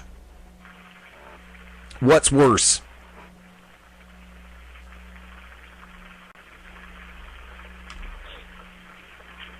Okay, Brooks, I'll come to you. Well, of course, like what you said with how TNA does, but my point was, if, like Mabel was saying, if you're going to release them as soon as they get back healthy, why not go ahead and cut them when they're hurt? But if they get hurt wrestling, whatever, while they're working for you, then you need to go ahead and take care of them and make sure that you're taking care of their rehab and everything else. And I guess that kind of answers my own question, but maybe that's what WWE does, is make sure that they cover them while they're hurt instead of just looking like total dicks and doesn't fire them as soon as they get hurt and just saying, oh, you're hurt and you got hurt working with us. Oh, well, sorry. Hope you got insurance. There you go. So I see where you're coming from on that. Now, my point was that no matter what, they should be taking care of them if they got hurt while working for them. To go back, if you don't mind, to what we were talking about that brought this whole subject up of guys getting released. That's the thing I like. The one thing I like about TNA and how they do it is, if they don't have any bookings for TNA, and I may be wrong, if they don't have any bookings for TNA, they can go work somewhere else, correct? They can go work on the independent scene. Indie scene, yes. Whatever, right? Normally, what is it? As long as it's not televised. As long as it's not televised and or going to be put on a DVD or I would say Blu-ray, but there's no indie companies that have Blu-ray. Yeah. So right. They're given the chance to work. Exactly. They are given a chance. And that's the biggest thing. WWE. So now I know how much bigger WWE is than TNA, but still, if you're not using any of these guys, if you don't have room for them, if you don't have enough shows, if you don't have enough spots, but they're still on your roster, at least allow them to go out and make a little extra money on the independent scene or something like that. As long as it's not going to interfere with your product, your money making, as long as they're not taking money out of your pocket, I don't see the harm in letting them go work independent scene, especially a lot of these mid-carder guys that aren't getting the push or not even getting airtime at all, just because there's only so many shows they can have and so many places for them. To ask them just to be on the roster of the WWE and expect that to be good enough for them, you still got to make some. That's part of it. Especially these guys in WWE, this is their full-time job, and if they're not getting, if they're not getting airtime and not getting shown, I don't see a problem with letting them work on the independent scene, just like TNA does. I applaud TNA for what they do in that regard, at least. Well, even though TNA, just recently, now Rosita is still technically, they're saying she's still technically on the contract. The Trinidad, yeah. Sarita, they just recently let her go, but in the time they weren't using her, which was a big mistake, they let her go to Mexico, where she got most of her training, where she started out, where she was wildly popular, and she literally was there for months on end. I think since the last time. What were they called at that point? Mexican America? Pretty much. LAX? What were they? Mexican America. Whatever they were. She was allowed to go and make her money there, which I think is, perfectly, fine. I can see why WWE, though, doesn't let them go work other shows for the simple fact that, one, it's going to be too much of a hassle having to draw up a contract and saying, okay, because you can't make our guy look bad, right? Because that's where you run the risk. Even though it is a lower to mid card talent, and the thing was, what kills me is Trent Beretta was healthy, and they let him go. Yet that big original Star Trek Klingon looking mofo Ezekiel Jackson is still out hurt. He's worse than frickin' Ahmed Johnson. Freaking he's still got a job. It ticks me off. But anyway, if you got your lower to mid card guys, you can't sit there and have, their Joe Schmo, for backyard championship wrestling, go over their guys. Regardless of who it is, whether it be a lower guy like Kurt Hawkins or Trent Beretta, up to like a mid card guy, all the way up to the top, they would have a freaking hissy fit. So I could see that instance. I could see why they wouldn't let them get in the ring and wrestle. Now, to go out and make an appearance, and yes, I know they have contracts, and some of them have lucrative contracts, some of them don't have the best, and they have, when you get hurt, you have the the downside of the contract that you still get paid even though you're sitting at home, and they're taking care of your medical bills. But at least, like Brooke said, let them go out, but let it be personal appearances. I mean, yes, we know they're going to use Kofi or The Miz or a more recognizable name to, go to Kmart's, which stupidest promotion I've ever heard. You go, come to Target. At least I get to meet the guys. But they get to go out and they get, that's part of the contract, but they still get a little bit more money. But, why not let a frickin' Kurt Hawkins, if he's in the area, show up at a Global Championship Wrestling to do a meet and greet. Just do a meet and greet. He's not wrestling. He's not going to, get made to look bad. Have him, if nothing else, have him, get into it with the top heel or one of the heels in the locker room or whatever. Do a little biggity bam, because no matter what you are on TV, when you show up at another company, you're just going to get, just loved all over anyway. So why not just have him, show up, do a little something, hit him with a, whatever finisher is, walk away. He gets to sign, gets to sell the 8x10s, gets to, take the pictures, and let him go. I mean, and then, the WWE have it set up to where WWE gets a small portion. Because you're technically using their... their name.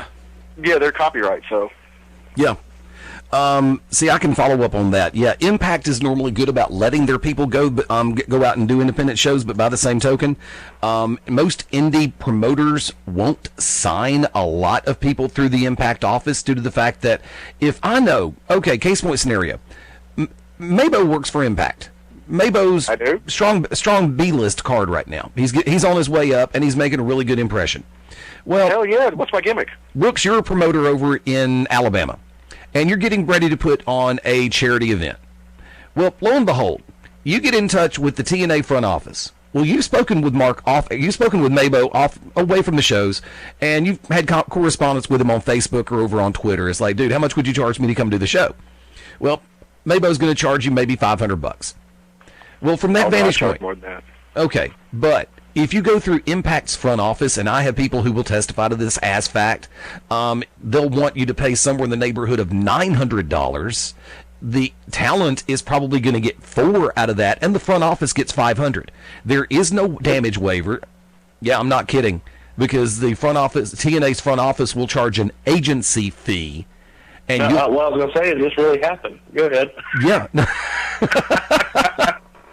No, I mean, seriously, because, and I know a number of people who've had to go through this. A lot of promoters in Georgia who like to bring in Impact talent. They brought in everybody from Angel to Velvet to Mickey and ODB, Tracy. They brought in AJ, and Styles, that is.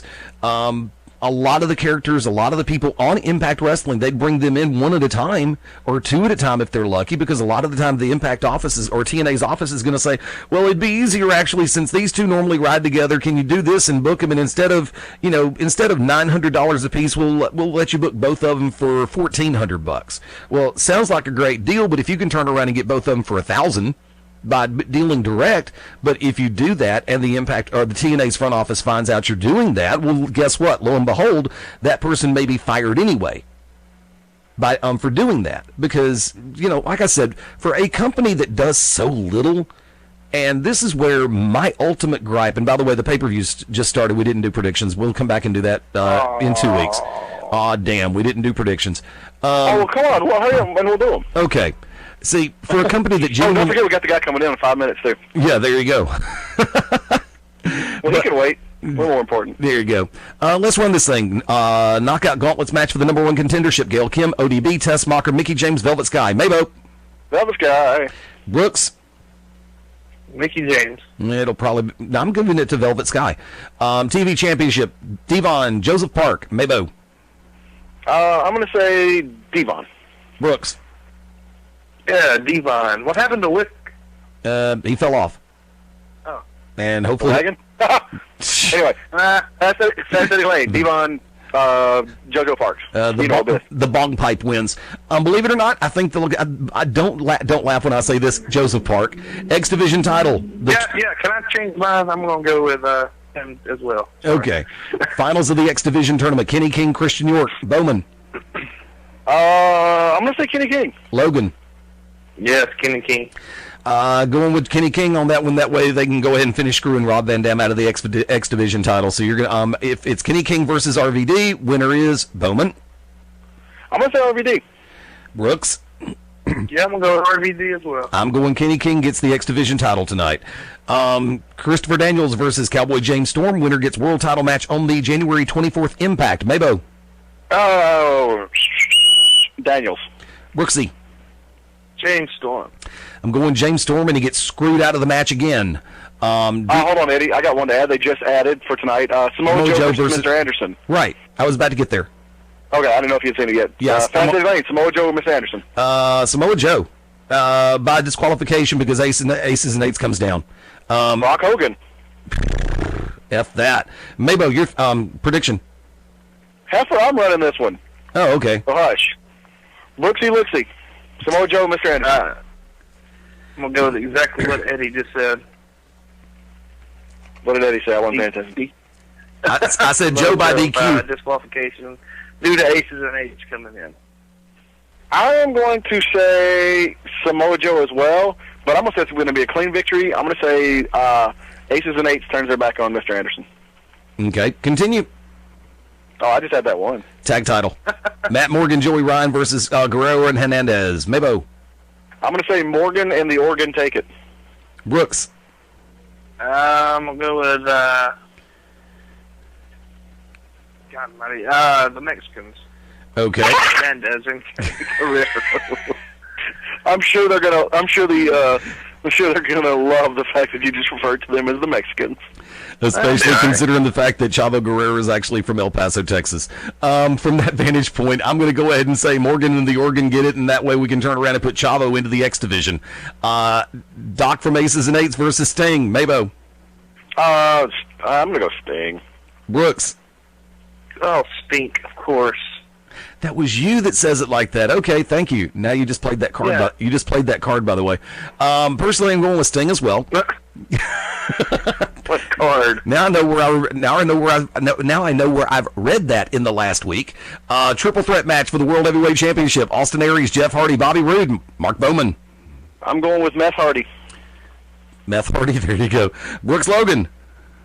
Yeah, Hardy will probably win. I'd like to see Austin Aries win, though. I'm going out on a limb and say Austin Aries, even though I know they're going to put Hardy over, which really just pisses me off.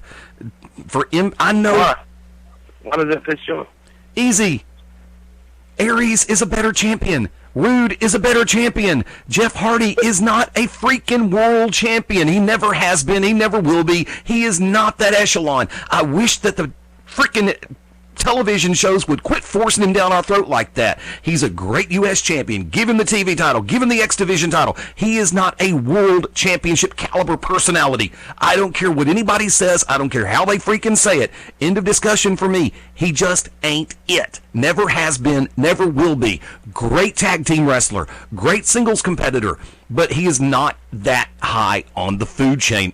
Like I said, I'm sure he's a hell of a guy backstage. I'm sure that this last year has been great work. The last few months he's been back has been great working with him. But I've just never been sold. I've never been able to invest in the idea of Jeff Hardy as a world champion. But let me stop you right there, Gooper. I just did stop. I know we got to go, but here's the thing. Jeff Hardy sells merch. From necklaces to shirts to stockings to figures to DVDs to whatever. He sells merch. Merch equals money. They want to keep him happy. They want to keep him in the company. That is why he's getting this ridiculous push, even though his contract is coming up. That is why he's probably going to end up keeping the belts, or at least be kept in the limelight for as long as possible to see if he re-signs. Will he re-sign? Who knows? If he does, then you know what? They'll still keep pushing still keep pushing him, so he can be up there, so he'll be in the public eye, so he can sell what? Merch, so they can make money. Why? So they can pay him. Why? So he can sell more merch and be on TV more. If he leaves and goes to the WWE, guess what? Will it be for a limited time? Will it be, for one long last run like he's looking for? Whatever. You don't think though? The minute he signs that contract, the night of his, not before, the night of his debut, they are going to have at the stands Jeff Hardy T-shirts to wear. WWE will have that in motion the minute he puts ink to paper. So, it's all about money. That is why he is thrown up in our faces constantly 24/7. That and the little 13-year-old girls soak their freaking Hello Kitty panties over him. And sort of the young boys who are having questions about their sexuality too. But we're not going to talk about Eddie and his youth. So, that's why he's always thrown up in our face. And then I'll go ahead and I'll take us out with this. Hold on. Because here's the truth about Las Vegas. The truth about the WWE is that it doesn't matter if you're the best wrestler. It doesn't matter if you're the best talker. It doesn't matter if you're the best overall performer. It doesn't matter if you make the two clowns sitting to my left on commentary look like amateur hour. There is a glass ceiling and nobody is allowed to break it.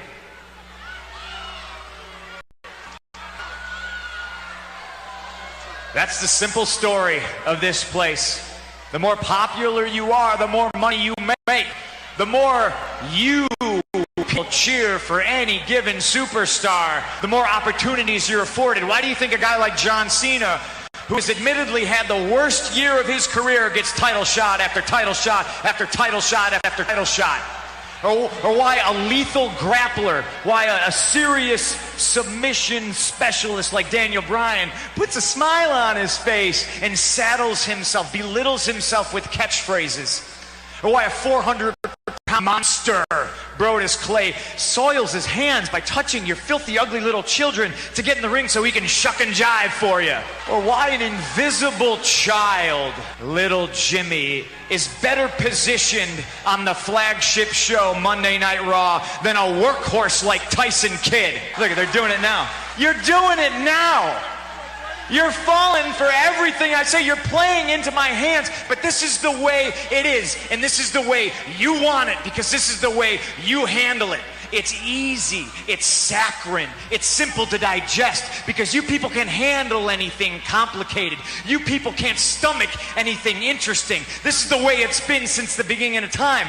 We're all here in the circus to entertain you.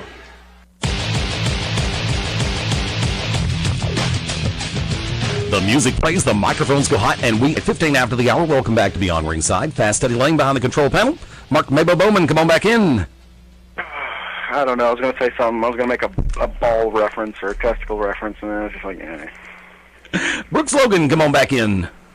I don't care what Wicked Nemesis says. Your transitions are great. With that last, with the CM Punk transmission, that's a great job. Transition, I mean. So I don't care what Wick says. And Wicked Nemesis. Nemesis. Wait, hold on. Let's see. The guy who hasn't really been on the show except once, and that was the end of the year. The guy who hasn't been on the show in like 5-6 months is now coming back on and kissing the ass of the host. There's nothing shady about that. Oh no, Eddie! I think your transitions are just super keen. What cartoon character was that? Quick, dude, I can't remember. What? It was a cartoon character you just did. I can't remember which one. Oh, you talking about the Beaky Buzzard? Yeah, that's it, Beaky Buzzard. Thank you.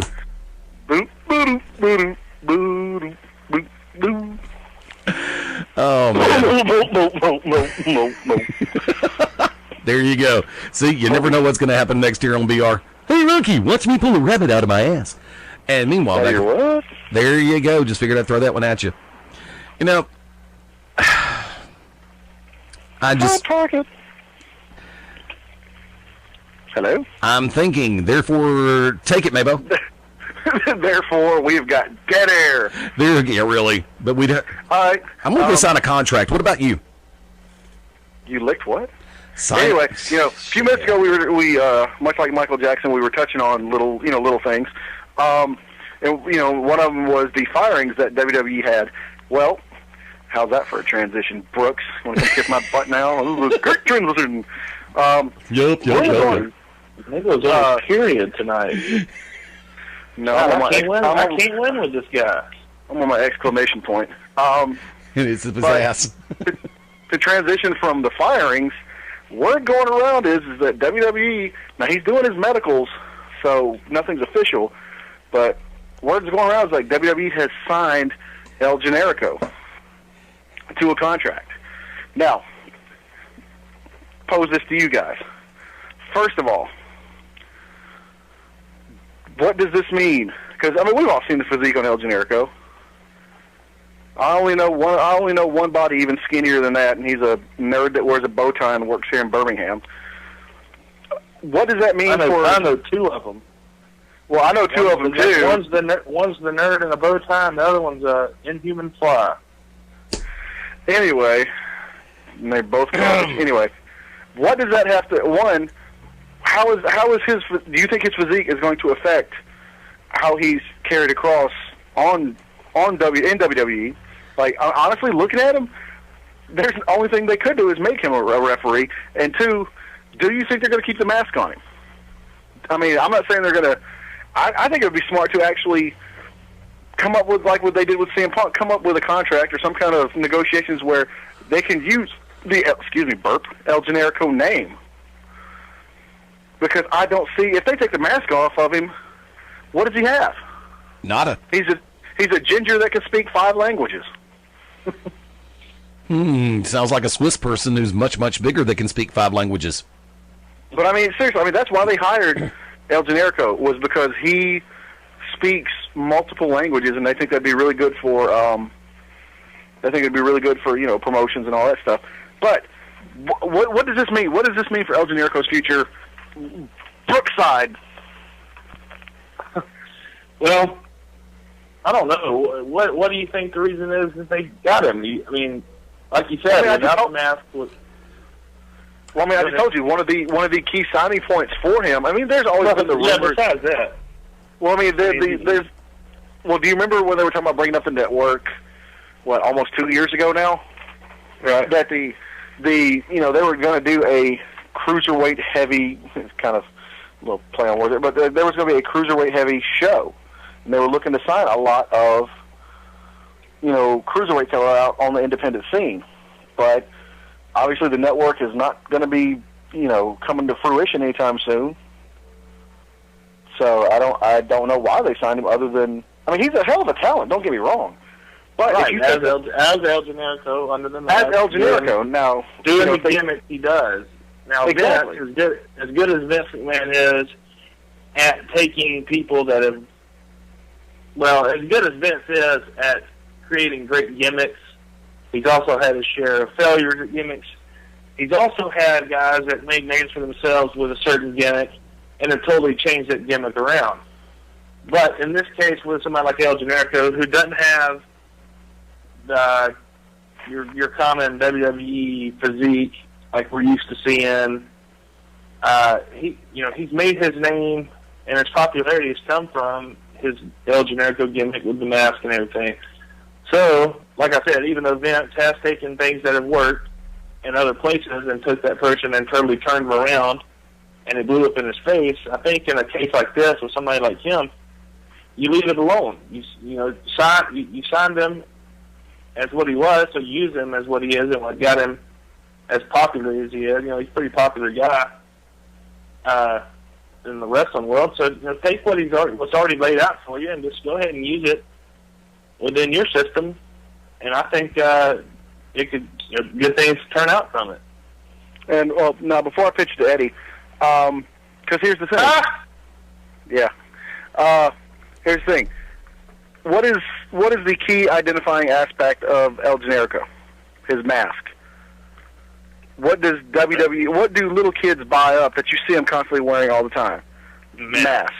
Exactly. Sin Cara and Rey Mysterio. And, you know, they're saying Sin Cara's a disappointment, which he pretty much has been. Rey Mysterio has been unreliable. That's why they turned Alberto Del Rio face and put the belt on him. Because they need a Latin. They're looking for a Hispanic babyface that's going to draw in, you know, that key demographic. But if without that, that's one reason why they should keep him as El Generico. The mask. That mask is going to sell. That's what people know him as. People will be able to identify him. Because if you take off that mask, he's no different than when they signed great British wrestler Pac. He's also known as the man that gravity forgot. Sensational high flyer. I don't know what the hell his name is in NXT right now. I think it's Oliver Gray or something. I don't know. But if you take the mask off of him, not only are you losing marketing, but he's losing an identity. If you name him Thomas Timberson, nobody's going to give a crap about a skinny kid named Thomas Timberson. You think they're going to let him do the Brain Buster? Especially the variations he has? No. So, Eddie, what are your thoughts on the whole situation? WWE is very hit or miss as far as signing certain styles of characters. I do respect the fact that they've given Sin Cara as many opportunities as they have. I think that he's probably... Eddie, what was his name again? Sin Cara. What was his name? Sin Cara. What was his name? Go away. Sin Cara. Is he any relation to Estrada? Sin Cara. Just say Sin Cara. Armando Estrada. Say Sin. Now, which you've done a lot. Forgive me, Father. I'm about to. Go ahead. I'm sorry to interrupt. Go ahead. My MasterCard's going to be a little bit the worse for it, too. Sin Cara. Okay? Are you happy now? No. Didn't think so. See, leave me alone and let me have my own vices. Sin Cara. Like my incredibly crappy transitions. Sin Cara. There you go. WWE is very hit or miss when it comes to marketing and packaging of certain characters. The concept looks great on paper, but somehow between the game plan and the execution of a game plan, there are times when it goes wrong. I'm not going to say horribly wrong. I'm not going to over-dramatize it. What I'm going to say is sometimes it just doesn't work. It's like having an open-air barbecue in the middle of an F5 tornado. It ain't going to work. Once again, I respect and appreciate the fact that they've given Sin Cara as many opportunities as they have in order to try to continue to progress. I thought that when he was put with Ray, that was going to be the turning point and him be able to get everything full scale, because you have the chance to sit and work is the key word, with one of the best of all time. I'm not going to put a weight classification, and I'm not going to say pound for pound. I'm going to say that Rey Mysterio, tried and true, is one of the best of all time, and he will be remembered that way when he finally retires from this business. But the thing about it is, when you're taking someone that has a very limited gimmick, you can have the skill set of Mount Rushmore's intellectual combined knowledge as presidents. You can have the charisma. Unspeakable. I mean, but by the same token, if you are brought to the dance because of one thing and you change it to something else, a lot of the times it's going to suck. Can El Generico as El Generico flourish in WWE? Only if they recreate the Cruiserweight division. Physically, he is kind of like Tyson Kidd without the muscles. Which, Generico's a hell of a worker. He can work anything you throw at him. And I genuinely hope that before they start going, well, let's do this, and this, I hope the creative team sits back and watches some of the stuff that he's been a part of in the past. Granted, when you go to WWE, it's a whole new beginning. Yesterday doesn't count 9 times out of 10. But there are times on that 10th time when it helps to look back and realize what got your attention about somebody, and instead of trying to change it, build upon it. You've got a solid foundation in that individual. Run with it work with it, play with it, make money with it. Bowman, continue. Well, it's just I don't know, man. I mean, look at CM Punk. He was brought in as CM Punk. They didn't try to change his name. They let him do the straight edge gimmick. I mean, and they've tweaked it here and there. Yeah, they went a little bit in one direction with the straight edge society. Yeah, I'm not even sure what they were trying to do with the Nexus. But for the most part, he was allowed to be CM Punk. Other than a name change, Brian, and it was still very similar. Daniel Bryan, Bryan Danielson. He was allowed to come in and kind of, you know, even though it was mainly after he got fired for choking some dude with a tie, Benoit, that he was allowed to, pretty much he was Daniel Bryan. He was allowed to do his submission holds and all that. So, looking at the record of independent wrestlers that have been brought in and letting them keep the similar gimmicks, and another one is Antonio Cesaro. Yes, they changed his name, but he still did the very European gimmick, which he had his Claudio for as long as I followed him.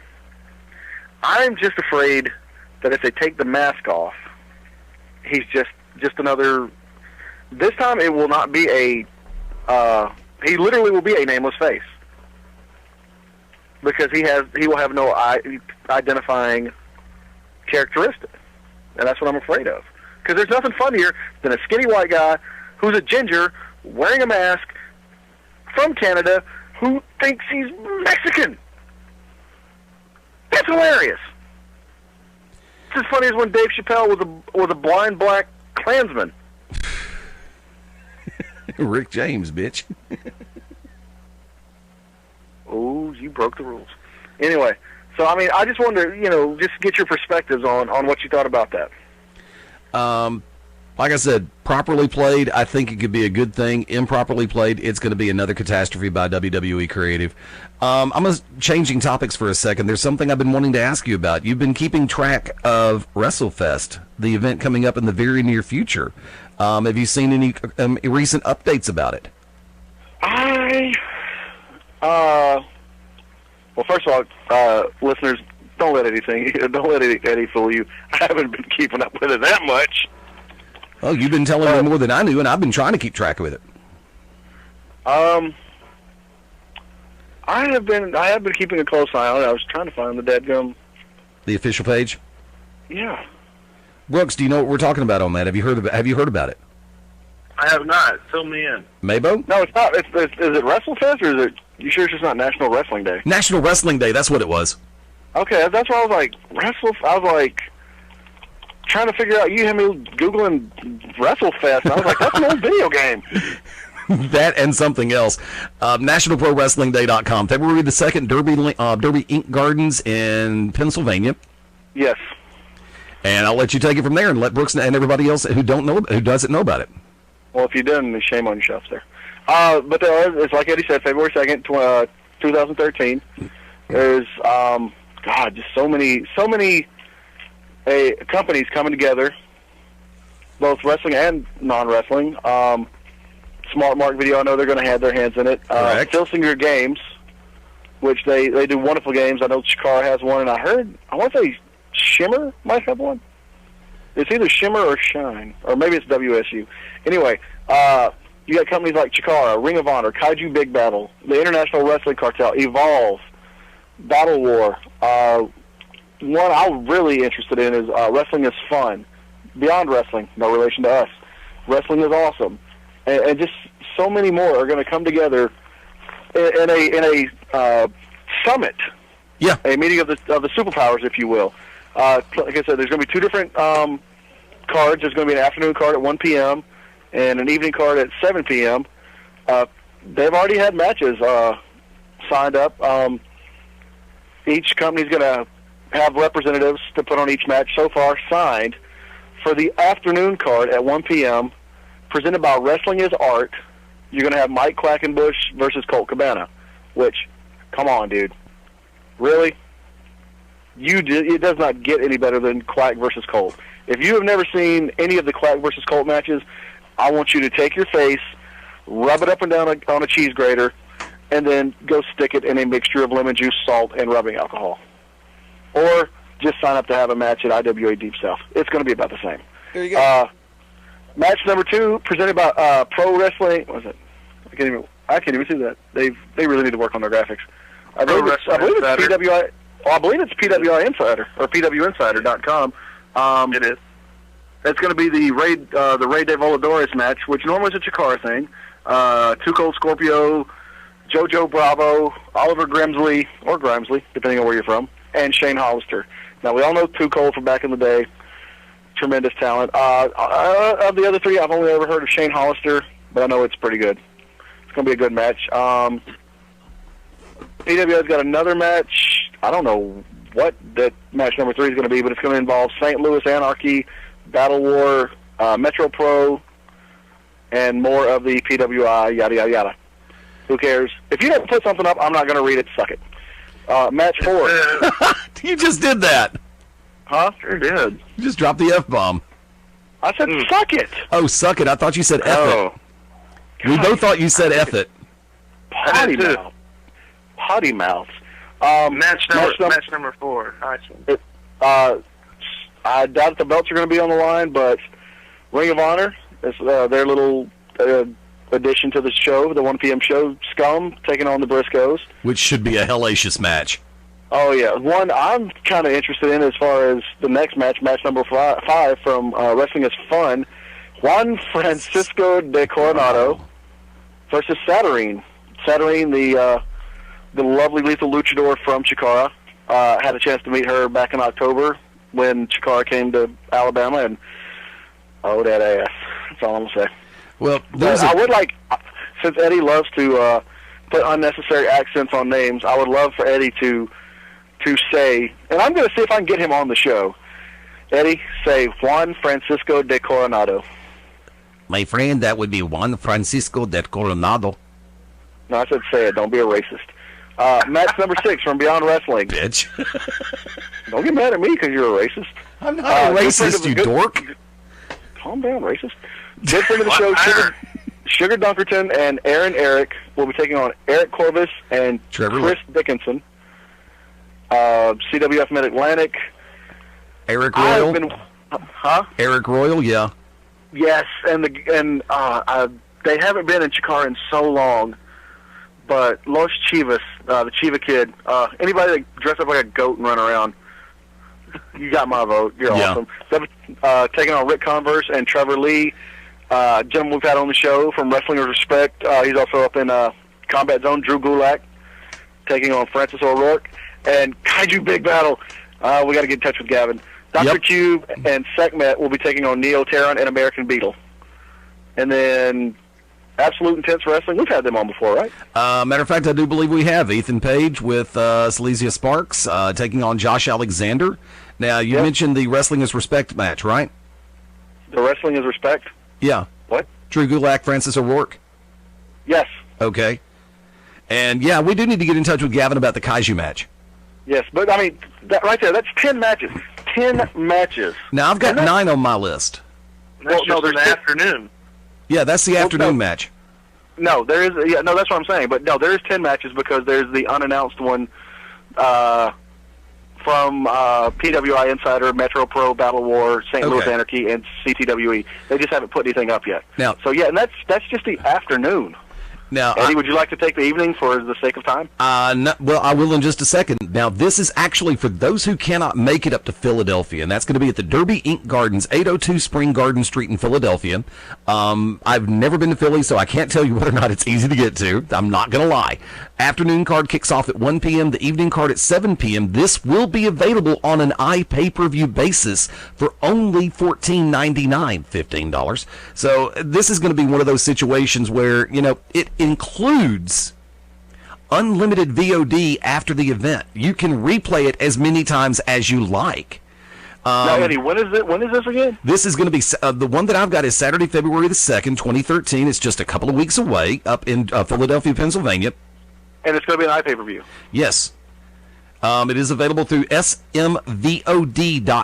You can go to nationalprowrestlingday.com. There is a link to where you can click to catch it. Now, the SMVOD site is where I was looking at as far as the afternoon card. They only had 9 matches shown up. As far as the evening time matches, oh my God, this is going to be a great show and then some. Now, hold on. The reason why I ask is because like I said, I've got 10 matches. One they haven't filled the spot on. That's same over here. Huh? That's same thing. Yeah. So there's going to be 10 matches total. But here's the thing, before we move on to the evening, here's the thing that we've yet to even touch on. What are those words? Are you on the actual page? Yes. NationalProWrestlingDay.com? Yes, I called it out on there. Okay. What do those words say where it says NationalProWrestlingDay.com and then underneath it says on 2/2/13, let's celebrate the sport we all love? What is that phrase underneath right before you get to the times there, Eddie? I'll take it. Take it, Brooks. Admission to this event is free. Now, and, of course, in parentheses, all seats are first come, first served. Now, Brooks, is that just for the evening show? It says the event, so I'm going to sit here and assume that it's both shows. Well, now look, back to the afternoon card, and it says the same exact thing. So, for free, you're going to get 20 matches. This is going to be a day. All day. You're getting 20 freaking matches from stars of Chikara, Ring of Honor, Evolve, Kaiju Big Battle. Wrestling is fun. Wrestling is art. You know, all the women's wrestling superstars uncensored, that, you know, with the chicks and the broads and their boobs and stuff. Gonna get all that for free. Why? Not to mention... Go ahead. Huh? Not to mention... No, you're not getting the boobs for free. Don't sit there. No kidding. No, we didn't. Those normally cost about $5,000. But do you know why they're doing this? It's one, it's to put the spotlight on the world of pro wrestling and not just what you see on TV, but the stuff that you might not see. But it's also because I see it as a thank you to the fans for all the years of support and love. Yes. That's why they're not charging anything. I mean, if they wanted to hold, a big superpower summit, they could have charged $20, $30, and it would have been worth it. Easy. It would have been worth it. But no, both cards are free. And speaking of both cards, Taco Del Casa, Eddie Wardo there. You want to take evening card? Yeah, the Hot Wing Hot Shots ready to go. Chikara in the first offering. Los Ice Creams and Fist taking on the Colony in 3.0. You're going to have a special match featuring the stars from Wrestling is Heart and School of Rock Class Wars. Evolve Pro Wrestling going to have an offering that night. The NYWC is going to have a match showing that night. Wrestling is Awesome. Devastation Corporation versus Proud Oak and Thunder Frog. I think I now have one of my favorite new names in this business. Drink! Fighting Spirit Wrestling will be represented on the nighttime card. International Wrestling Cartel is going to be featured on the nighttime card. Women Superstars Uncensored. Marty Bell, their Spirit Champion, takes on, and I hope we got to get her on the air just so I can get a pronunciation of her name. Isabel? I hope so. From there, Resistance Pro Wrestling will be featured on the nighttime edition. The tournament final from Pro Wrestling Insider with Ray Voladores. Shut up, Mabo. When you can't put the spin on it, you freak out. No, you made me start thinking. Oh, God. I thought I smelled something burning. You did. But from that vantage point, yes. I mean, you've got matches during the daytime, 10 matches during the daytime, 10 matches at nighttime, and you have got stars coming in from some of the best, and I really hate to use this word, indie pro wrestling promotions around. I mean, think about it. International Wrestling Cartel, a lot of people know about them. WSU, Women Superstars Uncensored, runs great shows all the way around. Resistance Pro Wrestling, you've heard about them. Fighting Spirit Wrestling, Wrestling is Awesome. The New York Wrestling Connection, that's why I was trying to remember what NYWC stood for. We've had somebody from them on before. Gabe Sapolsky and Evolve Pro Wrestling, we've had Gabe on with us before. I would like to set it up, and I'm sitting back and say, we've got 2 weeks before this event hits. I'm already on it. Thank you. We'll talk. You got to get Sapolsky, I'll work on everybody else. Say what? You got to get Sapolsky all work on. Somebody- Kaiju Wrestling is Fun in Chikara. Okay, but also from that vantage point, let's talk about Dragon Gate for a second there, since we're talking about Gabe Sapolsky. DGUSA's got an event coming up in Huntington Park, California on Saturday night, January the 26th. From that vantage point, let me see. I want to say, oh, God. Any other time I could have this pulled up in 5 seconds flat. Oh, by the way, in January 27th in Huntington Park, California, the Young Bucks, Nick and Mark Jackson, are back with DGUSA. So, and Evolve is also going to be going to have something to do with the upcoming WrestleCon. So, let me see. A champion will be crowned April. I'm over on DGUSA.tv, and I'm trying to pull up the news and see what they've got coming up. April 5th through 7th. God, make sure to put WrestleCon on your calendar for live events with DGUSA, Evolve, CZW, Shimmer, and Chikara, $5 Wrestling, Kaiju Big Battle. Tickets are available now for this event. Once again, that's April 5th through the 7th. And you know that DGUSA is going to have great price point options available. And like I said, just some of the companies that are going to be are invested in this event, April 5 through 7. Evolve, DGUSA, of course, same company, CZW, Kaiju Big Battle, Shimmer, Chikara, Dragon Gate, $5 Wrestling. I mean, there's some upcoming events that real wrestling fans, if you can find a way to get to these shows, damn it, you owe it to yourself. You heard me at the first part of the show. There are some great events going on. I was last night at the Strike Hard Production Show in Tuscaloosa, Alabama. Once again, David, Matt, thank you to everybody with Strike Hard for SHP 21. I had a phenomenal time. We had a great crowd there last night, and I'm willing to calculate it's probably about 700 people in the Killer Buzz Arena. And, you know, to see a crowd turn out like that, and Strike Hard's already got their next event ready to go, and that's going to be Saturday, February the 2nd in Birmingham, back at the Zamora. And I've already spoken with David Elder. We're going to have him on next week during the 7 o'clock hour, and we'll work on that timetable because we might do a special edition on a Tuesday night. You never know, since it is mixed martial arts. You need me to go cover that one? Chances are, well, you never know. There's some questions. Let me know. questions will be answered, and those answers will have questions. Thank you, Ted Guinness. I stole the line. But revolving around February 2nd, because Global Championship Wrestling for the wrestling fans of the Birmingham area has got a show coming up in Palmerdale, Alabama. It's the JYD Memorial Tag Tournament. So, you know, there's some great events in wrestling and mixed martial arts all around the country. And now that I'm adjusting my schedule, we're working to try to get everything put back in place to start rebuilding the calendar. I'm trying. I swear to you, I'm trying. But unfortunately, I'm the only one who's working right now on the website, since I have the program to do it. And if I gave it to Mark, I'm sure he'd be able to do it too. No, I wouldn't. Just bailed me out on that one, didn't you? Thanks, Wigbert. I don't even know where that came from. New word, Wigbert. But probably because you're drinking again. No, I'm on antibiotics. I can't drink right now, not until next weekend. Believe me, I had a chance to go to the post-show party with Strike Hard last night and with Vicky and a lot of the folks with Strike Hard. I really wanted to go, but I know me. There's going to be a beer in my hand, and my doctor said no alcohol till... So... Nope, that crap ain't gonna happen. But yeah, you heard there's some people that we're working on as far as the National Wrestling Day that we're going to try to get on to talk a little bit more about their particular contribution to the event. And you know, we might just try to figure something out as far as the timing goes. Like I said, we'll talk off there and see if we can get everything put together. We're going at 15 minutes before the top of the hour. I have not checked updates on the pay-per-view because frankly, it's only an alleged pay-per-view. Now with TNA cutting back to 4 pay-per-views throughout the year, segue setup. Is that going to be in the best interest of the company to start working on their big 4 and the minor pay-per-views, kind of like the In Your House series? I haven't even heard what the price points are going to be for the pre-recorded pay-per-views yet. Mark, have you? I want to say, and you would ask me this while I'm trying to type up and send emails. Brooks, have you heard? I want to say I heard like $15. No. Look, let me say this, and this is something I'm going to jump on, and y'all can agree or disagree if you like, and Brooks, I'll go to you first since Mark's typing. When TNA Wrestling, Total Nonstop Action Wrestling, first started, they were doing a weekly pay-per-view offering 2 hours for $10. Those weekly pay-per-views, a bunch of which I still have on VHS because I didn't have a DVD recorder back then. I didn't have the money. Hold on, Eddie, before you get started, I got it real quick. $14.95 for the Friday night pay-per-views. Genesis and Lockdown will still be $34.95.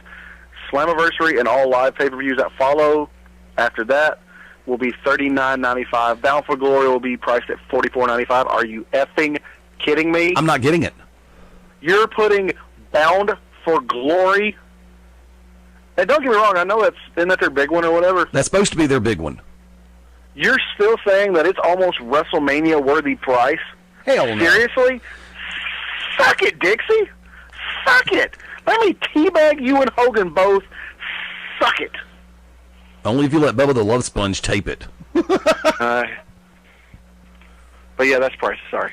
Go ahead. No, but the 2-hour pay-per-views that they had before they first had their national television breakthrough, or even regional television, those were quality events. Now, granted, the writing team was different, the talent was different, and that's what I miss about Impact. That's what I miss about TNA. To do a weekly pre-recorded pay-per-view for $15? No. If it was $10, I would consider it because I have been a fan of TNA for a while. Yes, I've been in this business over 25 years on and off, and I'm still a fan of this business, the sport of professional wrestling. Drink. Sorry, forgot to do that. The drinking game, by the way, kids, for those of you just now joining us, is the factor of any time one of us on this round table says, this business, drink.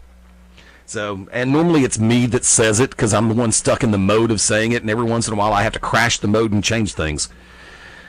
And there are times when I'm just feeling the mode, plain and simple. But,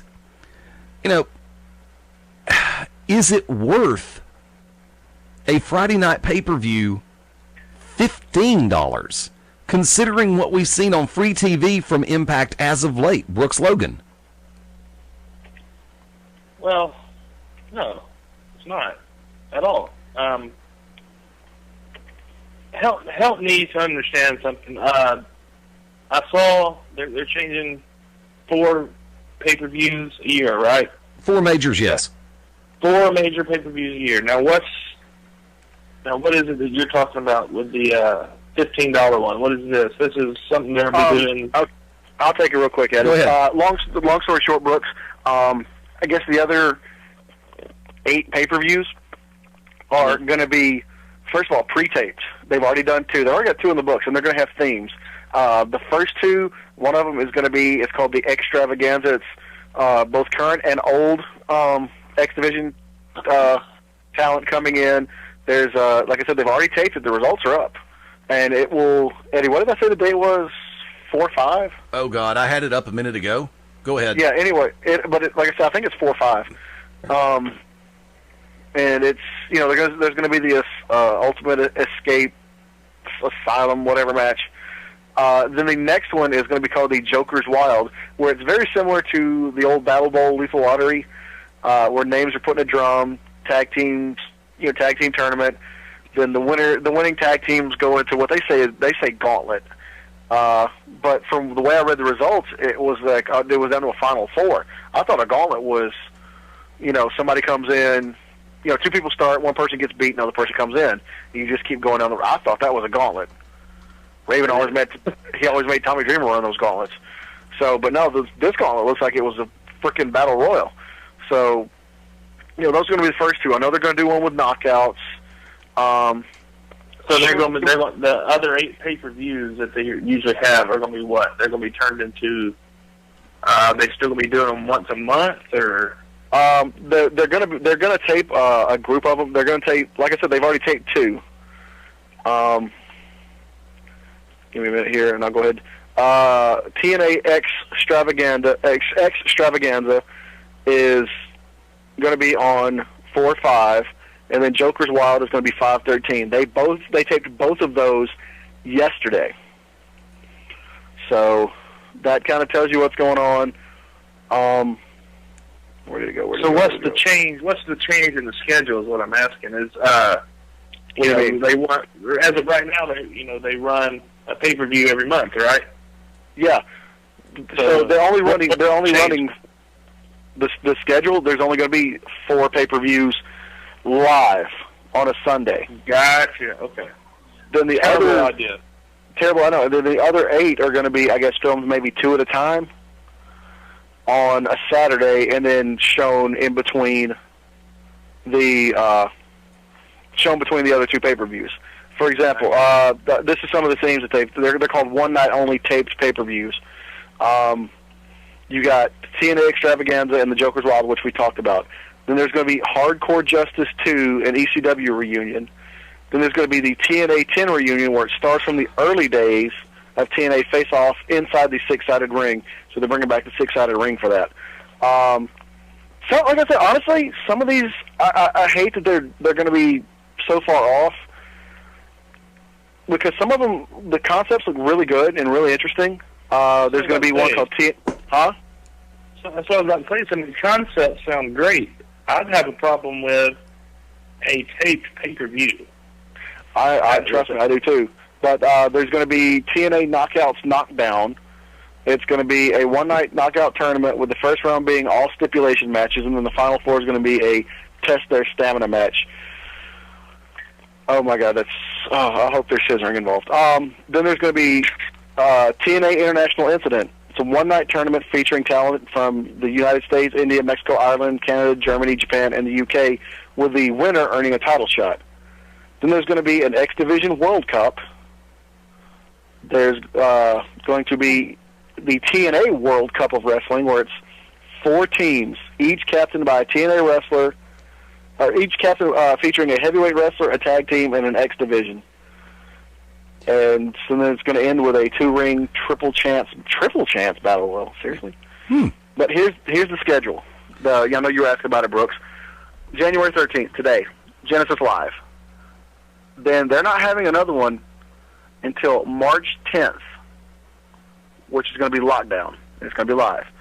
Then April 5th is the X Division show. May 3rd is the Joker's Wild. Then Live Slammiversary. Then Tape Show in July. Tape Show in August. I'm sorry, Slammiversary is going to be June. So they're not having a pay-per-view February at all. Tape Show July, Tape Show August, Tape Show September, Bound for Glory live in October, and then November and December is going to be tape shows. Well, back to Eddie's question with what they're putting on TV for free right now. The only way I see 4 pay-per-views a year, 4 live pay-per-views a year, working at the price that they're wanting to charge, you said $39.95, I believe is what you said? Yeah. With the on-TV product that they're giving us right now, that's a complete and utter ripoff, in my opinion. If you're going to have the 4 pay-per-views charging that much, then you got to step your game up as a wrestling company, and you got to give us something that we would have not think twice about paying that type of money for. As of right now, as it stands right now, I wouldn't pay 95 cents for a TNA pay-per-view with the on-air product right now. It's, in my opinion, they're a complete and utter failure. And I'm not a TNA hater. The thing is, I'm somebody that wants to see TNA succeed. I've said this on the show a bunch of times. I want to see them succeed. I want to see them. I know they'll never be WWE. I get that. But I want to see them up there on at some points in the year contending with WWE and the product they put out. It's not because of lack of talent. It's not because of lack of I don't know what it's a lack of, but they don't seem to get it. Perception. I guess is what I'm trying to say. You what? It's a lack of perception and a lack of vision. Look, it is. It really is. It's and I'm not a TNA hater either. They have there, and some of the things they get going, they should be doing a lot better, and they should be a lot further along than what they are. And that's just my opinion on TNA. Fire Hogan, get out of the impact zone, change your settings. You got some high dollar talent. You got some high dollar talent in there that you can actually stand to get rid of. And I'm sorry, that's being honest about it.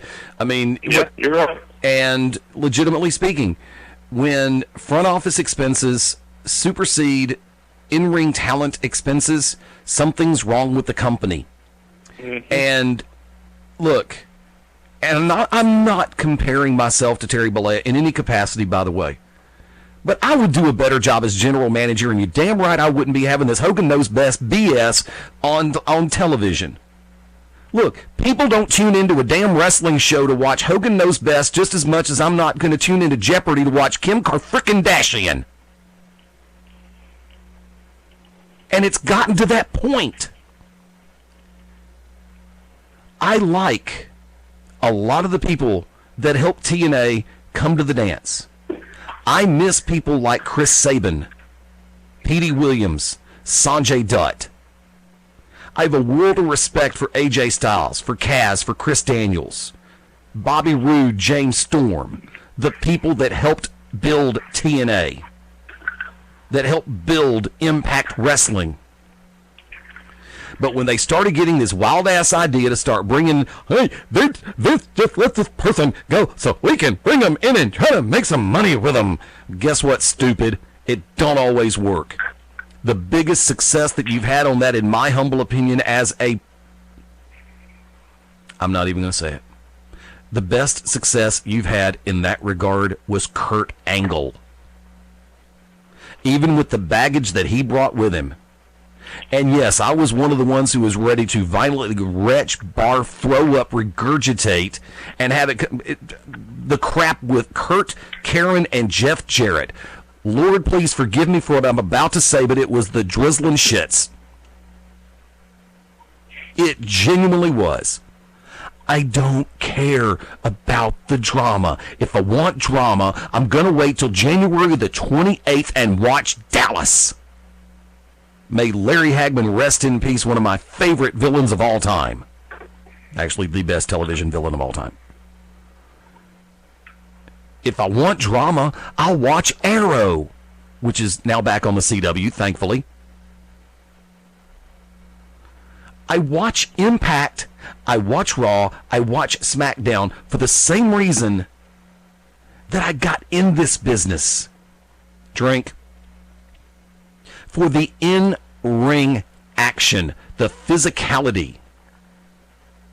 Women in this business who know how to work, men in this business who know how to work, who know how to put together a great match to catch my attention, and keep me captivated through the match. It doesn't have to be the flippy-dippy high spots every 2 seconds.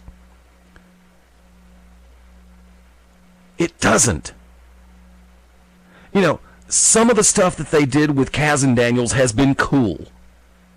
And some of it's been funny.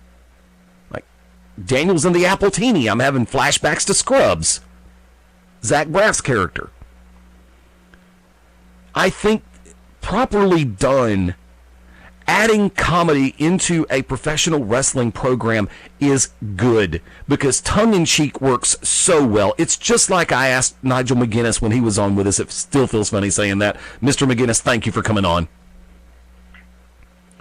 The best comedy in the world in a format such as Impact, Raw, SmackDown, ROH, it doesn't matter, is tongue-in-cheek comedy. It's the subtle stuff that can make people sit back and go, cool, funny.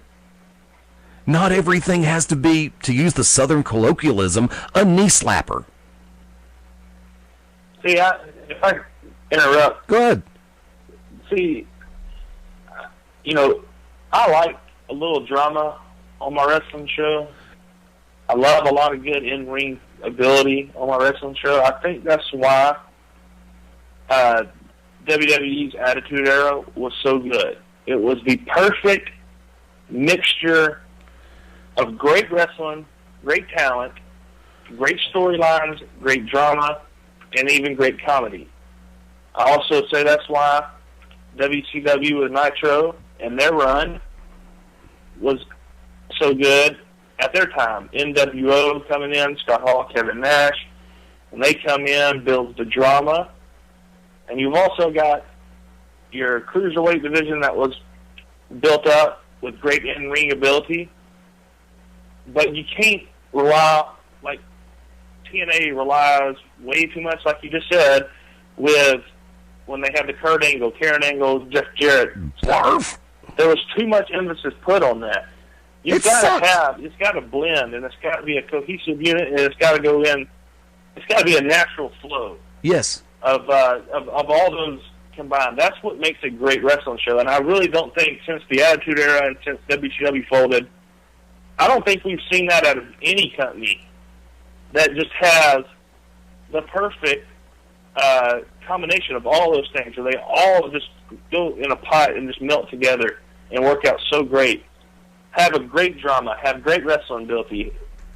And for TNA, it's not that the factors aren't there. You've got the talent.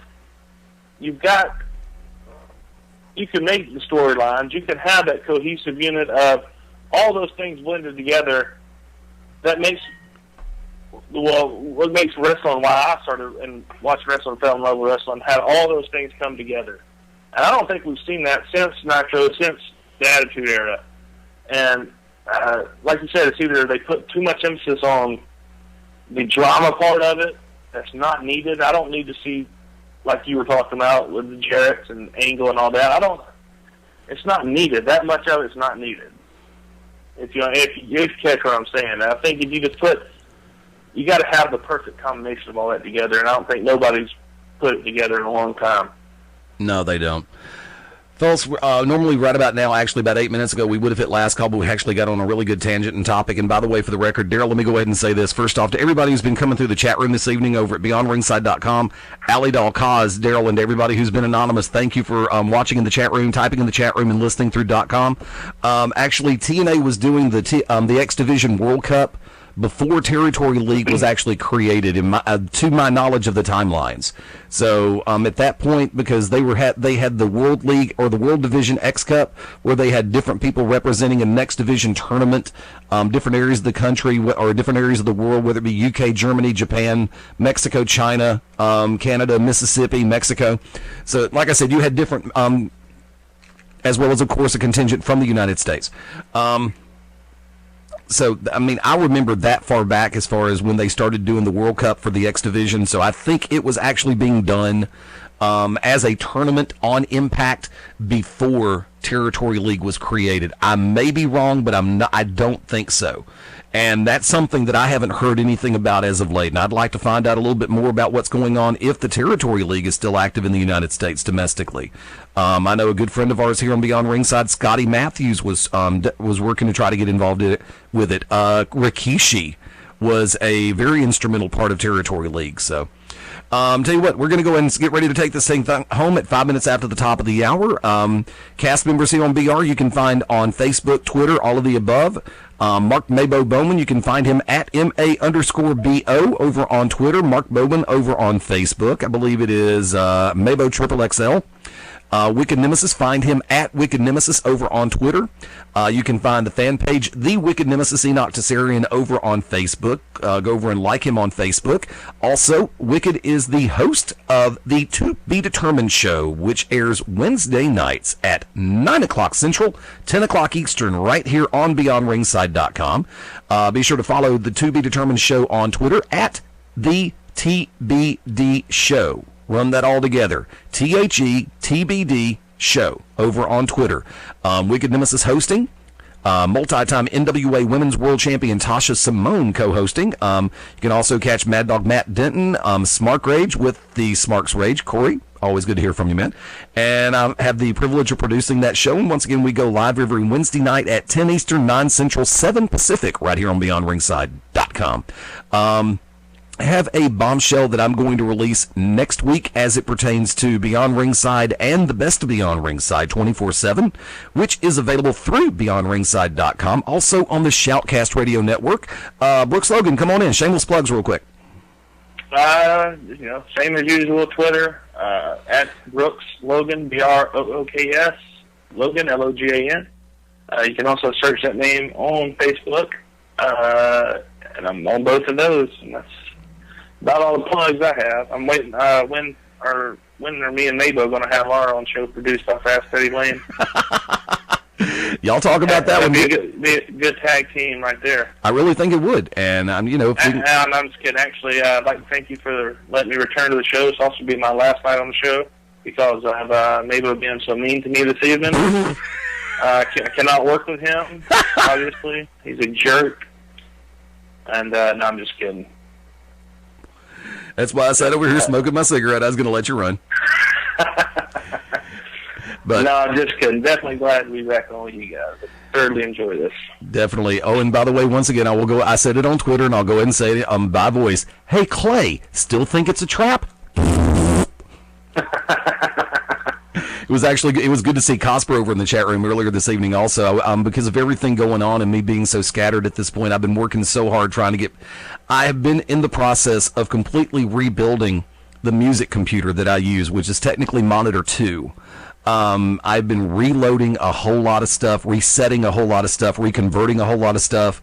We've got some deals in the works right now to where you will be hearing some brand new musics here on Beyond Ringside.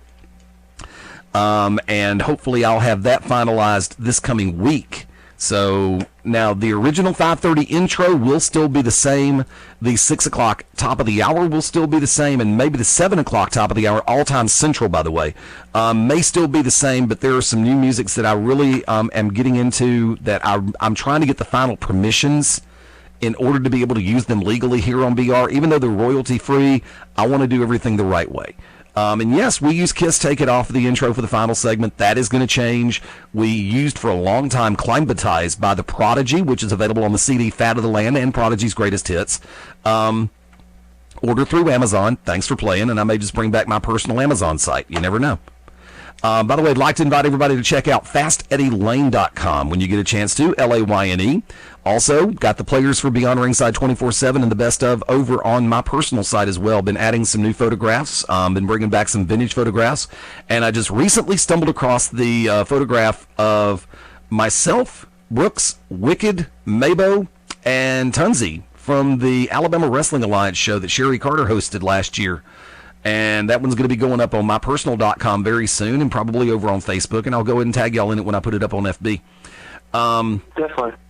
But like I said, to everybody who's been listening, everybody over in the chat tonight, thank you so much for coming in. I finally got a chance to read through some of the comments, and I didn't get a chance to. I'm going to try next time around to pay a little bit better attention to the chat. Y'all deserve the attention, and I do appreciate y'all taking the time to come in there. I really do. Ustream chat room was open, but unfortunately I was not able to get it loaded. So, for the record, like I said, you can listen through Ustream mobile applications available on all smartphone and tablet formats. And plus, if you click the link, I believe a good friend of mine over on Twitter made the statement that he was able to click the Ustream link on his iPhone, and it brought up QuickTime on his iPhone or his iPad. I think it was iPhone. But thank you for that piece of information. Greatly appreciated. And thank you to everybody. I know it does. Huh? On my iPhone, it does that. So. Let me see. Hold on a second. Okay, Mabo's working to get Gavin Loudspeaker on right now as we speak, so I know he's working on that one. So hopefully we'll be able to get something in the works. Keep your eye, like I said, Facebook.com/Beyond Ringside Live is the Facebook fan page. There's a lot of stuff that goes up as an exclusive. It'll go up probably a day before it goes up on the Facebook Friends page. So, like I said, if you're already our friend on Facebook, please pop over to the fan page, click like. It only takes a second. Subscribe to the feed, and we'll keep everybody posted. Mark Grayson, thank you for setting up the 5-minute mark, the Georgia Wrestling Report. Great to hear from you this week, and that is going to be a regular feature. I want to go ahead and put this out to basically all the way across the board. You don't have to be in the business. You can be in the business either way. Drink. That's a double shot. Ha ha! Gotcha. If you want to join us in setting up a state report, Georgia, of course, in the very capable hands of Mark Grayson with Georgia Wrestling Fans, also works with a number of the promotions over there. We're looking for correspondents in all 50 states, as well as Canada, Mexico, and around the world. All our request is make it around 5 minutes, don't run over, and keep it pertinent, keep it topical, and let us know what's going on in different areas in your home state.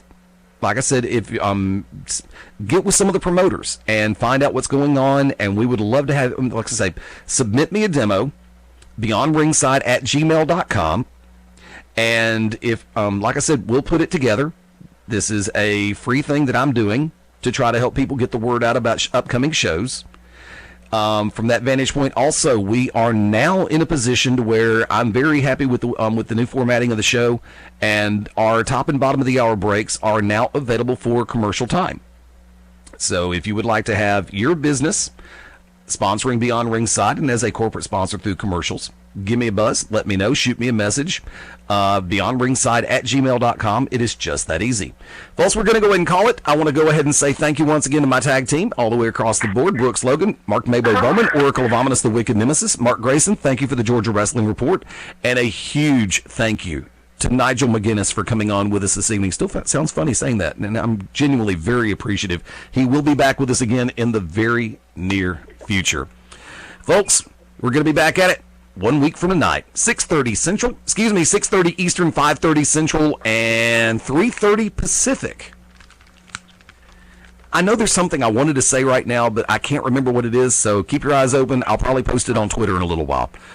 Thanks again for joining us. For Mark Mabo Bowman, for the Oracle of Ominous, the Wicked Nemesis, for Brooks Logan, for Fast Eddie Lane. No, thank you very much again for having me on, man. I surely appreciate this, and look forward to being on next week.